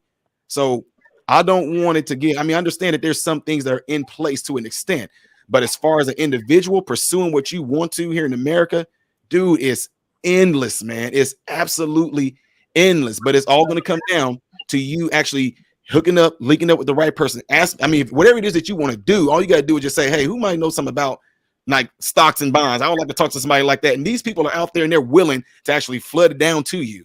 It's there, man. We got to go after it, man. I think that's one of the things that we don't do. We believe these stories and these scenarios and then we don't pursue it. Because right now, honestly, I go and speak in multiple speaking engagements in front of tons of white people and say it all day long. Now, y'all, you think I'm really y'all? You can keep me down? You can keep me from? Let's see. Multiple millionaires I met that are all black. And what's sad is that when I get around them, they feel like, man, I can't even go back and say and talk to the black people because they end up flipping the script on me and calling me an Uncle Tom or a sellout or a bootlicking and a coon when I literally grew up on the south side of Chicago, all because I'm trying to tell them y'all can do the same. Oh man, no, man, you lie. These people, you pandering for these white folks. And I'm like, okay, you saying the millionaires are telling you that? Telling me what? The bootlicking coon. Oh no. The millionaires are telling me when they go and try to talk back to like people that are black and telling them, hey, no, the millionaires are being called bootlickers and coons and they was like, I just can't understand. So it's sad, but what they'll say is like, I don't even waste my time with it. I'll donate to the cause, but I'm not going to try to go and waste, and not that they're wasting their time, but that's pretty much just I'm not going to go and waste my time trying to tell them that they can do what I'm doing when all I'm going to do is get these shots thrown at me. You know, hey brother, let me say something to the brother real quick. What you were saying, I mean, man, great story, man. I think that a lot of people need to hear that. But what I don't want to let lose sight of is that even though you've overcome those barriers, that those barriers don't exist. They do exist. You need to have the faith to break through them. Now, and I'm going to give, and I haven't really shared this part about my life as an example of what I'm saying, but I'm going to say a lot of these guys know my story. I'm a fairly licensed nuclear engineer. So been in the nuclear field, in the military. I was a naval nuclear engineer for a couple of decades, and then when I got out, I started working in commercial nuclear power. So as far as my background in commercial nuclear, I'm saying all this for a reason. So just stick with me, just hang with me for a second. And as a commercial nuclear power, I am the only African American in the history of the state that I live in to have a federal license to supervise this commercial nuclear power plant, the operation of this commercial nuclear power plant. And so I've told guys before, I've got master's degrees in mechanical engineering, nuclear engineering, got an MBA, got my PhD from USC, University of Southern California. And literally, I've been working in a commercial. In fact, I just took a job.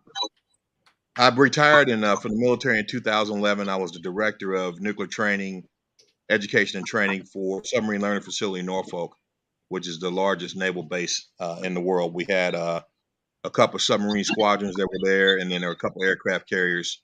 And the guys that were nuclear trained that came off of those carriers, they came to my facility to be trained on these high fidelity simulators that we had that would simulate the reactor kinetics and dynamics that they would see during casualty and normal operating conditions with those plants at sea, those nuclear power plants. When I retired, I started working at a commercial nuclear power plant in the state that I live in right now. It is a private corporation. And I will say, me getting that license, where I am the only African American in this state to ever hold that license, that federal license to supervise this reactor, I went through hell. That's what that's all caps in bold print, underlined with about 1,000 exclamation points behind it. Okay. And so I've watched white individuals with high school diplomas be promoted right up the chain. And I've been there for 11 and a half years, and I've come to a point now where I've taken another opportunity back out east. That's actually what I was on travel for, to go back into the arena, arena that I came from, in order to get some more opportunities and ways to advance in the field. So, although I will say that I'm very elated to hear your story, brother, and your resolve and the faith that you utilize to get to where you're at, I don't want to minimize the barriers that are out there against us. I don't want to minimize the things that are there that stop us from progressing. And of course, we need that faith in order to overcome them. But the fact is that they do exist, and not everyone will be blessed or have the resolve to deal with those things in the way that you have. And I think, we need to understand that and be able to build people up from that perspective. If you understand what I'm trying to say. Gotcha. Okay. That's all I got. I'd like to get off a closing statement if I could. Go ahead. Yeah. And then Blu-ray, you're next, Blue. Go ahead.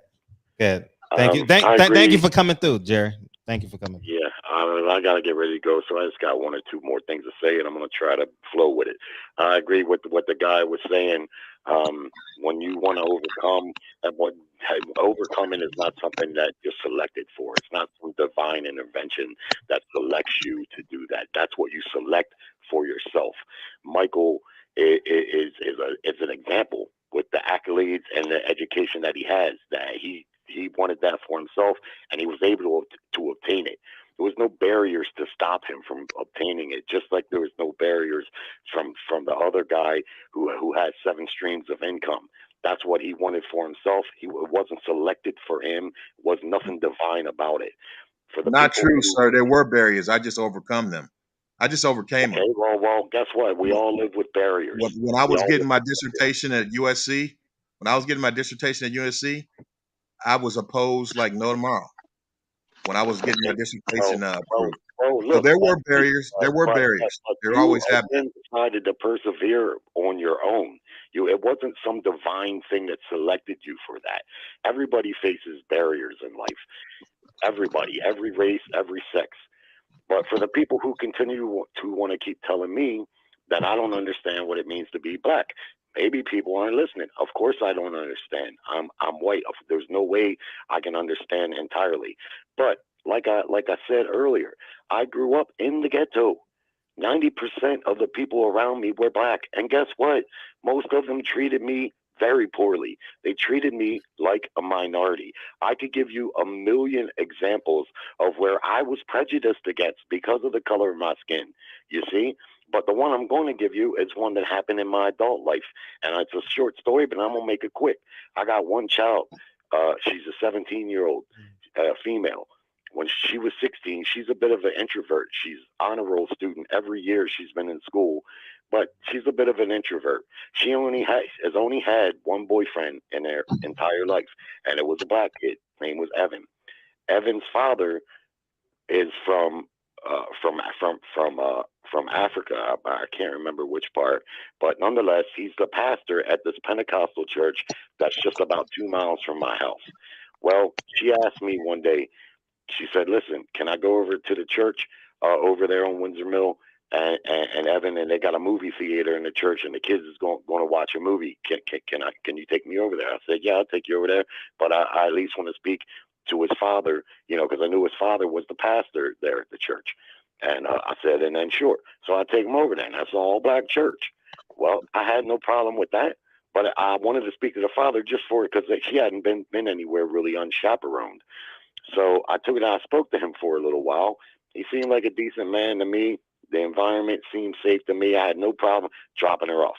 I drop her off. I come back. I pick her up a few hours later. She says to me, "Well, look, next weekend they're going to show another movie, and the kids come. Do you mind? Do you care? You bring me back over here?" I said, "Sure, no problem." Well, next week, Sunday rolls around. She doesn't ask me to take her, and she don't come out of her room. And I noticed that one time I seen her come out of the room, looked like she'd been crying. I could tell something was wrong. So I asked her mother. I said, "What's the problem?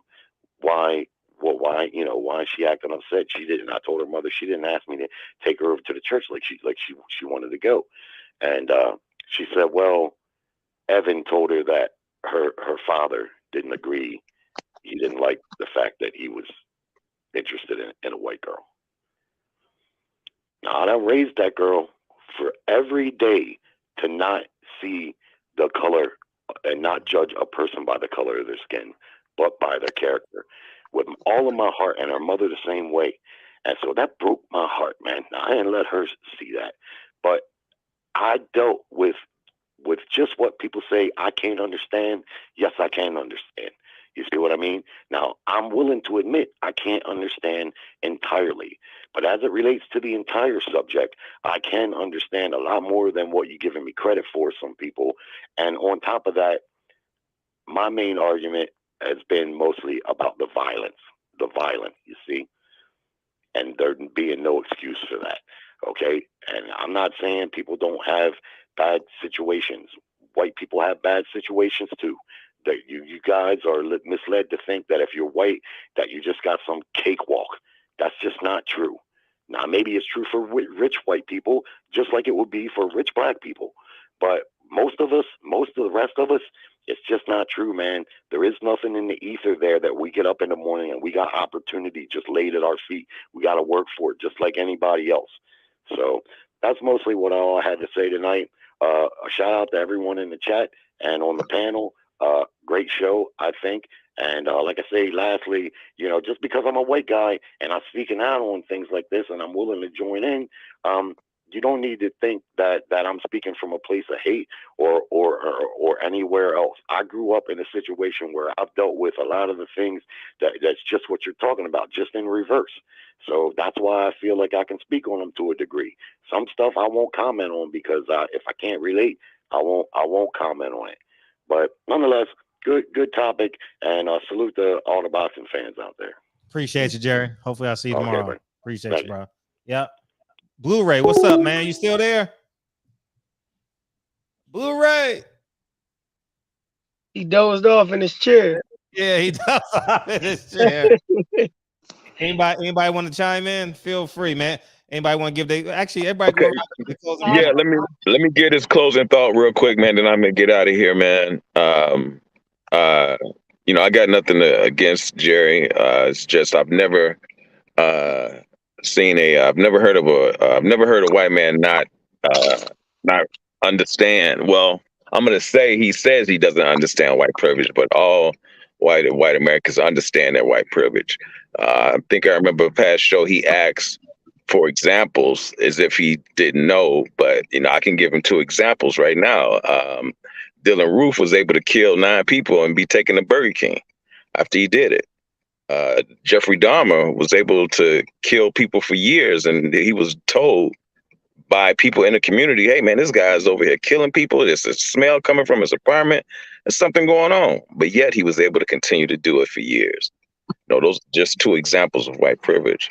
So again, you know, nothing against him, man, but you know, it's just that you know, I don't think that he understands a lot. But man, I want to say, you know, salute to my brother Michael Fuller, man. I hope one day we get a chance to sit down and break bread one day, brother. Yes, You know, sir. Yes, sir. most definitely, man. Respect to my brother. What's my brother? Renaissance man. Your story is inspiring, man. I definitely dig that, brother. You know, but salute to you, man. And you know, L, of course, man. You know, it's love here, brother. Most definitely, man. You know, right. And my brother Fred, man. You know, you give game all the time, man. And there was some game that you gave me that I share to this day. You know, on the real estate, and I continue to share that game with everybody. That game that you gave me, you know, with everyone that I get a opportunity to speak with about the real estate game. I share that game that you gave me, so I appreciate that. Awesome. You know, I'm gonna push back on Tariq Nasheed, but we'll do that on another show. I don't know. Oh no, because we've been talking about. We're doing another show, man. We're doing another show. But man, much love to you, brothers, man. I'm gonna get up out of here, man.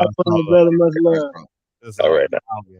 I don't give 2 shits about Tariq, man. What you gonna do with that $1 million? That's what I want to know. Hey, I'm gonna close out, Fred.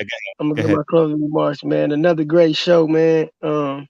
It's always good. I like the fact that I love the fact that you opened up a panel like this, Fred. You taking the show to a whole another level, man, and it's gonna reach heights beyond what probably was imaginable beforehand, because this is true benefit for us, man. And it's impacting lives, man. And I've learned a lot from everybody on the show, man. And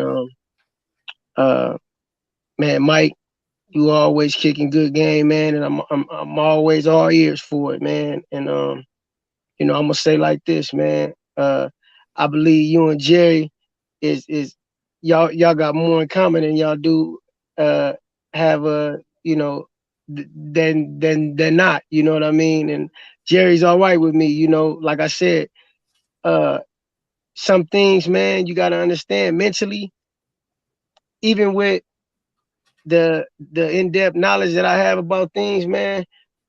I'm gonna tell y'all one of my flaws, man. I don't know how to manage money. I've made millions of dollars in my life, and I don't know. I'm still a broke nigga. I don't know how to manage money. I just don't. Why? One of the main reasons why I don't know how to manage money, because as a kid growing up, my mother put before me the despair of, and at no fault of her own, she did her best, but she put in front of me the despair of poverty, to where that shit just stayed. I always made the money, but it just stayed in my mind like, damn, what do I do with this money? I'm kind of like the nigga that, like, we do it as black people. When we get a little bit of money, we show it off, and we be like, damn, you got the money, nigga. You don't believe you got it, so you got to show it off.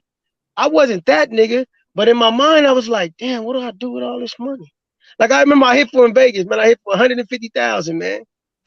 I came to Vegas in a 10-year, and came with $500, man. I told my girl this 2 weeks before. I said, babe, I'm about to run it up. I got to take a break. I hit for 150,000, and I lost 100,000 of it in 30 minutes. I spent the other 50,000, bought my mama a car and did some other shit. But I lost the last 100,000 in 30 minutes. Now, some things Jerry just don't understand. Like, for him to say that he doesn't understand that he has the privilege of having white privilege, it sounds stupid to us. But some people really don't know. I gotta share that article. I gotta find it in my emails from years ago when I was in college. So this had to be around 2006, 2007. It was a white dude who had a black wife, and he said he was speaking on that he had never understood what it meant to be black, or he could never empathize with black people until he had his own child and opened up his eyes. Now he could have been a man just like Jerry that probably thought like, man, I can't understand that. But now he truly understands because he got a kid. So Jerry might just be totally ignorant to that. And there's nothing wrong with it. Just like I can readily admit, I'm ignorant to knowing what it feels like to know what to do with money. Just like most black people, because we wasn't born like that. A lot of white people, they had that up on us. You get what I'm saying? So sometimes we got to see past the differences to get to the greater goal. Because like I said, man, Jerry make a lot of great points. Michael make a lot of great points, and a lot of other brothers make a lot of good points that come on there. And man, that was a hell of a story that you shared with us, Renaissance man. Man, I commend you, brother. Keep grinding, man. Next year you talk to us, man. I want you to tell us that you got 14 streams of income, man. Double that shit up. They're already working on it. Turn 7 to a 14, 14 to a whole did a whole thing. Right. But I'm gonna end there, man. I appreciate you, Fred. I appreciate all the brothers, man. The intellect that we give to each other, man. Y'all brothers have a good night, man. I love y'all, man. All day. All right, much love, brother. Much love. All right, I guess I'll jump in then. So I just want to say shout out to you. I'm glad some of my subscribers on my channel told me to come over here and check out the conversation. Yeah, thank you. They thought they just pretty much said, I think you'll be good for the dialogue here. Really did appreciate all the different perspectives and all that. I just want to end it on saying that I just hope that everybody that's tuning in tonight, what y'all can take away from this is pretty much the overall diagnosis of what all of this is coming down to. I know we kind of ventured away from it a lot because of side conversations, but the overall thing is that if there's anybody in here that's young, that's older, haven't started a family yet, I mean, I'm telling you without a shadow of a doubt, by all means, please be a father to your children, be a husband to your wife, or be an awesome boyfriend to your girlfriend, because that is the number one thing that they are after right now. They're after your masculinity. They want to highly feminize men. They want to emasculate men, plain and simple. And as much as people will get pissed off from me saying it, is a flat out truth. Everything is being feminized because the only thing that can keep society strong and structured is going to be a strong man. And not to go religious on people or anything like that. If you know the Bible, it talks about how a spirit left out of a place after it was clean. And when that spirit tried to return back, it said that spirit cannot come back unless it overtakes the strong man. It didn't say strong woman. So I'm saying all that to say this. I would hope and pray that all the men, period, be a mentor to some other kid. I am a byproduct of some people like Mr. Michael and even Jerry, just people's perspectives, people's ideas, people just encouraging me to do stuff. I am a byproduct of that. And like you just said too, I don't know your name. You the host of the show, but you got Frederick. Okay, got it. Okay, Frederick. Like you just mentioned, the whole 20-minute thing.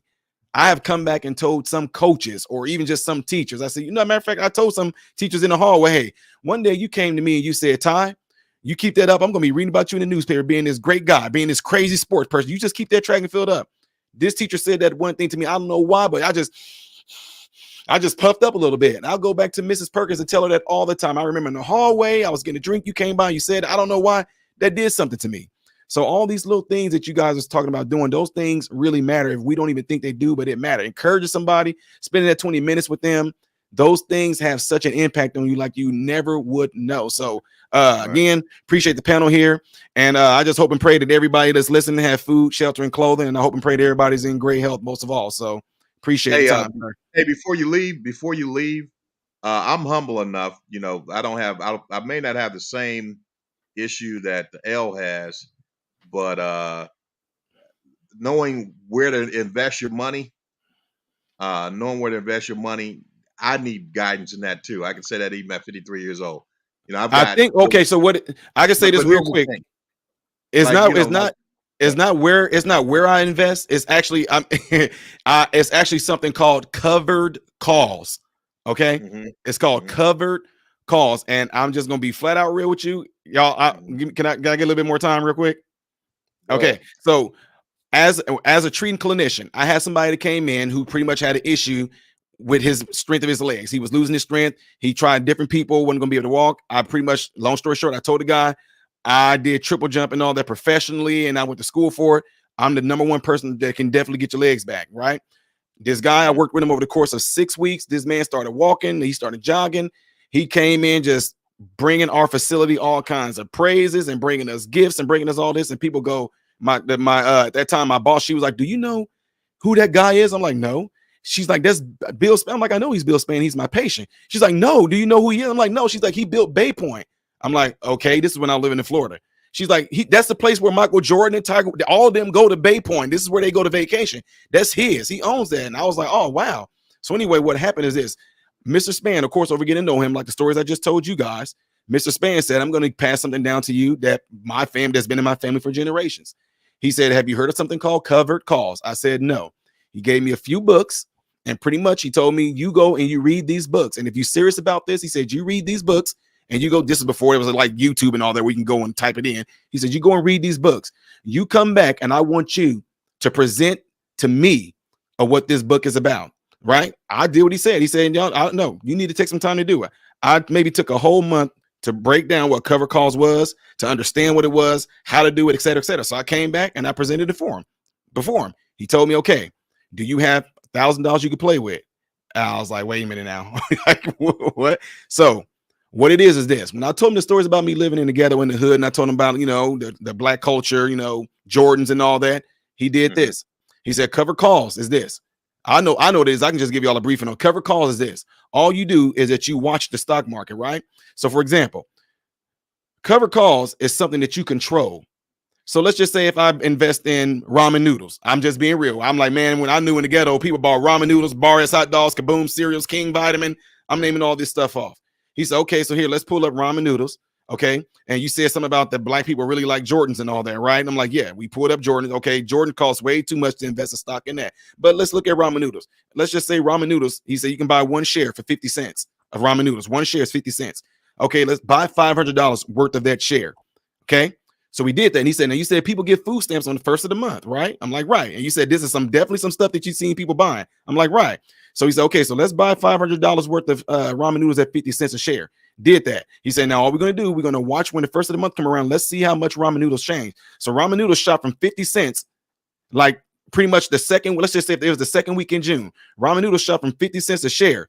When the first of the month to the fourth of the month came up, ramen noodles shot to $2.50 a share. So now he's like, okay, so look at $2.50, now sell it. I'm like, wait a minute, what he said. So just think about this. Every share of ramen noodles that you bought at 50 cents, you're getting $2 for that. So you take that 200, you take your $2 and times that by 500. That money is yours. I'm like, whoa, time out. He said, now imagine him. He's a multi-millionaire. You guys can look him up. His name is Bill Span in Florida. He taught me this, right? So what he did, he said, so what I want you to do, he said, so take things that you know and look it up on the stock market, and it's called cover call, study it, and all you do, you put your stock in that. I know that on the first of the month, people get their food stamps and all that. Now it's pretty much the first to the seventh. I know that people still buying I'm just being real, they're buying the cheap bologna, they're buying the cheap hot dogs, they're buying the ramen noodles, you know, they buying all kinds of just a lot of the cakes and all those things like that. So what I do, I will sit there and I will buy some shares in that particular thing by the second week of the month, or going a little towards 2.5 weeks into the month. And by the time the first of the month hits, it's like clockwork. Now, it's not a get rich quick thing unless you got like tens of thousands of dollars to buy into it. But it definitely is something that you can actually bank maybe, you know, anywhere from 15 to 20 some $1,000s a year off of just doing that. And all you're doing is clicking the button.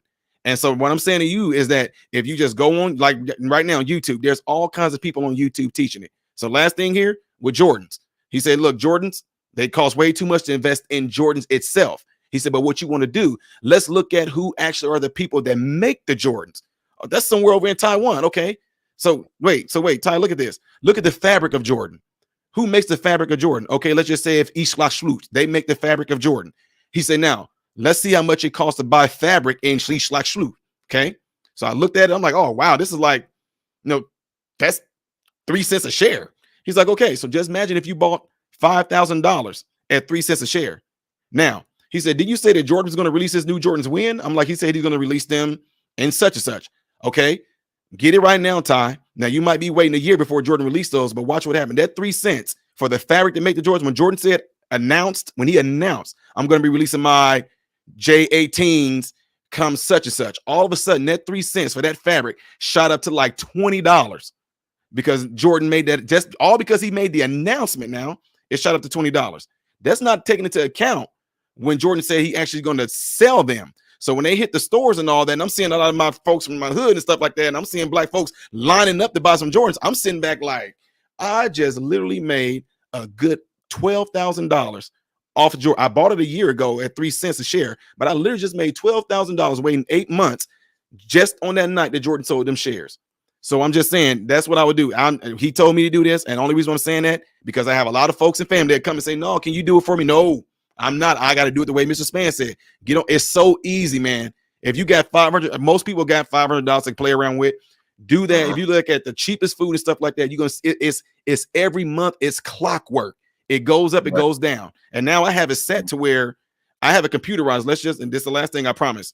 I have it set to where if I buy ramen noodles at 50 cents a share when it's on the down slope, I already have it set in the computer that if ramen noodles even make it to $2, I don't even care. Just sell it. My computer, if ramen noodles shoot to $2, it just sells it. So even if ramen noodles end up capping out at $2.75, I don't care because I only bought it for 50 cents. So if I bought like $3,000 worth of shares of that, and you take my $2 times by 3,000, I just made 6,000. Now I can take that 3,000 I just made off that and go do what I want to with it while putting the other 3,000 back into ramen noodle again, because it's going to be right back down on the down slope like clockwork. It's called covered calls. Everybody that's listening, it's called covered calls. That's cause CAUSE. Covered call, like you're calling. CALLS. Okay. Because you make the call on when you want to sell. That's why it's called covered calls. Yep. Okay. All right, I appreciate that. That's good information. Absolutely, man. Now your channel, brother. I'm gonna look at your channel and see. I don't have a channel or anything like that. Yeah, I got a lot of stuff going on my channel. I'm all over. I do comedy. I do give health advice. I go live a lot. I talk about a lot of things in the black community. I do all this I do a lot of stuff on my channel. That's why it's called a variety channel. I'm showing people how to change brakes, carburetors, and all that. I'm doing a lot. I do a lot on here. Yes, man, sir. I'm a little bit older than you, and I hope you don't take this offensive, but I'm elated to meet you, and I'm proud of you. I'm super proud of you, and appreciate it. It makes me feel good, to know that there's younger black men out there, like you doing things like that. So, and obviously you have a great heart, great spirit. So, I'm about to put $1,000 into ramen noodles, nigga, tomorrow. Yeah. Yeah. All right, you guys have a good night then, man. Appreciate you guys. Y'all, God bless. Likewise. Hey, don't let this be your last time, my brother. It won't, I promise. Thank you, dog. Go ahead, Michael. What you got? I don't know if anyone's still chiming in. Again, like I was saying before, I don't necessarily I don't come on here to debate anybody or anything like that. It's just that I do have a heart for what's right, and I say I have a heart for our people because I do, but I also have a heart for the country because I just do, man. I gave my life a significant portion of my life in defense of the country, serving the country. So I want the best to happen for our country. I want things to be equitable. And again, I'm not going to be going back and forth with folks because that's not necessary. I want to keep the main thing, which is the condition of where we're at, discussing those things and trying to come up with good solutions, and then having people like all the guys that came on the panel tonight and discussed their viewpoints, and then the gentleman that just left, hearing his story was encouraging. I think that should have encouraged all of us. Right. So everything that just comes about as a result of these conversations is good, and I want to concentrate on that portion of it. And just like I said, I made a decision to go ahead and take opportunities in a different pasture now. So I'm going to be leaving the commercial nuclear industry and going back to do play a role in some of the nuclear research that's being done, just based on the opportunity that I was given. So relocating, and when I do that, this is one thing I might, if I could, I'd talk to you maybe offline one day, Fred. Please. Yeah, because I'm getting, I'm getting ready to do some real estate stuff. Oh, Where really? yeah. Well, I mean, but it's all residential. It's all residential, but it's for me, it's big money because, you're talking about, uh, million and a half, 1.6 million in real estate dealings. And at some point, I mean, if you had time, I'd like to get your opinion on it. I mean, Easy. I'm sorry. I'm trying to find this website as I talk to you. yeah, Go ahead. I'm with you. yeah, that's cool. But just that's the sort that's coming up, and so I'm try to make sure that I make some good decisions. I know you're pretty obviously your background and everything. So Yeah, sure. yeah, all right. So Gratitude. again, man, thanks for having me. No, God it's bless love. everyone. It's love. Yeah, God bless everyone that participated tonight. And at the end of the day, I think we're all just want to see our country and society become better. And I think that passion is common. So we Facts. can agree on that at least. All right. Appreciate you. Thank you, dog. Hey, Kyle, you there? Hit it one more time. By the way, why Kyle was trying to figure out the mute button, that's pretty much how I invest in my stocks too. If you follow me on Instagram, I give stocks. I mean, I ain't gonna lie, I've been killing the stock market. You know what I mean? And what modern Renaissance man is saying, it actually works. And I do the same thing on my stocks. And every stock that I believe is gonna hit, I share it on my stories. And I believe that money is a factor, can be a positive factor to us getting the hell out of here. You know what I mean? Getting the hell out of our situations. And Big Fred. yes, please. Yeah. I'm at work. I'm trying to close. All right, well, go ahead. No. It's all good, man. Hell of a show. Welcome to Race Conversations. You know what I'm saying? We out here, man. We having a good time. Keep it fun, these niggas next, Fred. Keep going. I appreciate you, dog. All right. And but yeah, everybody needs to learn stock, man. As I told you, a white man named Mitch Jewish taught me how to do stocks, man. I want y'all to see Mitch Jewish, man, so y'all can understand. Because it's funny, modern Renaissance, man. I have a similar story, man. Mitch Jewish, man. I see how he's doing. I haven't Googled him in over a decade. I wonder how he's doing. Mitch Jewish. Yep, that's my main man, Mitch Jewish. This is my main man, Mitch Jewish, man. I trained his son for 5 years. Trained his son and his daughter. Let's see how he's doing now. This motherfucker is buku rich. You know what I mean? And last I checked, he had $8 billion. $8 billion in assets, and Ivy League guy. But this is the man that taught me the stock market, man. I had the chance to meet the owner of, excuse me, I didn't meet her, but what's her name? Oh shit, eBay, the eBay lady. She ran for governor here in Los Angeles. I mean, here in California. And I was training his son, and an hour later, if I had to stay, but I had to train a client. I could. Meg Whitman is her name. He had a fundraiser for Meg Whitman. I didn't meet her, but I trained her the same day that she was there. And but yeah, Mitch Jewish was a great asset. And I'm gonna call him. I'm gonna take him to dinner, man. I'm gonna take him to dinner. I'm gonna tell him he'll be glad to hear that I'm a millionaire. You know what I mean? He'll be glad to hear that shit. And he believed in me, man. This motherfucker paid me. Man, Arnold Schwarzenegger bought his house and then he relocated to Beverly Hills. He had a mansion in Bel Air and then Arnold Schwarzenegger bought that from him. And then he ended up buying a house where he probably still lives now. And a modest multi-million-dollar mansion in Beverly Hills.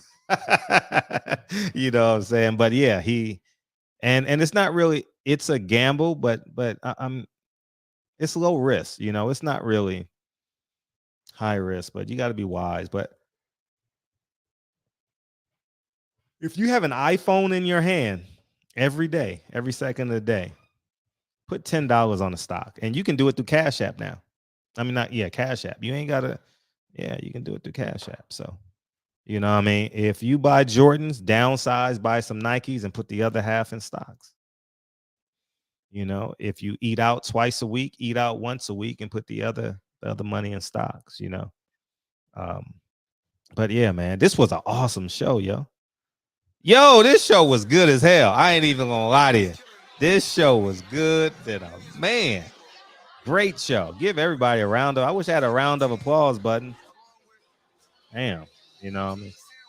Boxing New Media Today got a round of applause. And this is why human involvement is so important.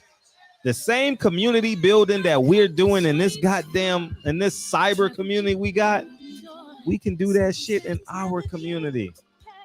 Pick one kid, man. You know, I'm working with one kid right now, man. I'm trying to so I had a meeting at a middle school today, right? The meeting was last Monday. I thought it was this Monday. I fucking blew it, man. And I'm fucking like, and sure, man, I fucking blew it, man. And so we're going to reschedule. I called and I'm like, is my meeting today at 11 or 11:30? He says, no, sir. It was last Monday. I can't win for losing, man. You know, when you juggling two kids and shit, man, sometimes shit just, I'm so disappointed in myself. But I'm going to get me a school, man. I got time on my hands. I'm going to get me a school. Man.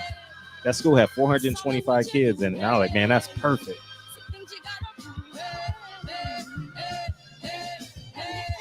Man, this was a hell of a show, yo.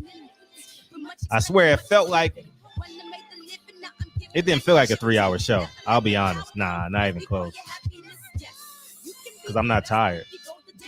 Usually 3 hours, I'll be like, oh, shit, fuck. I feel good. I feel really good. And it's on a Monday, too. I feel good. So tomorrow, we going back to talking about Al Heyman.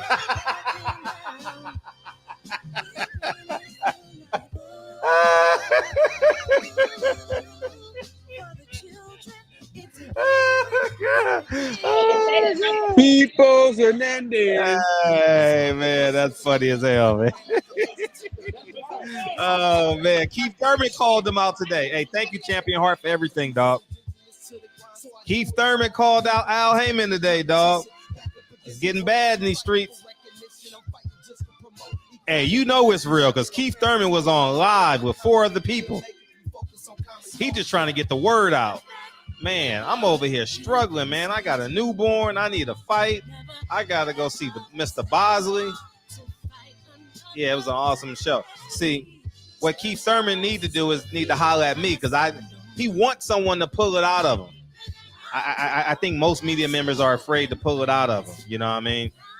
I know he interviews with Marcos a lot, but Marcos is like PG-13. You know, he's PG. He ain't going to push the envelope.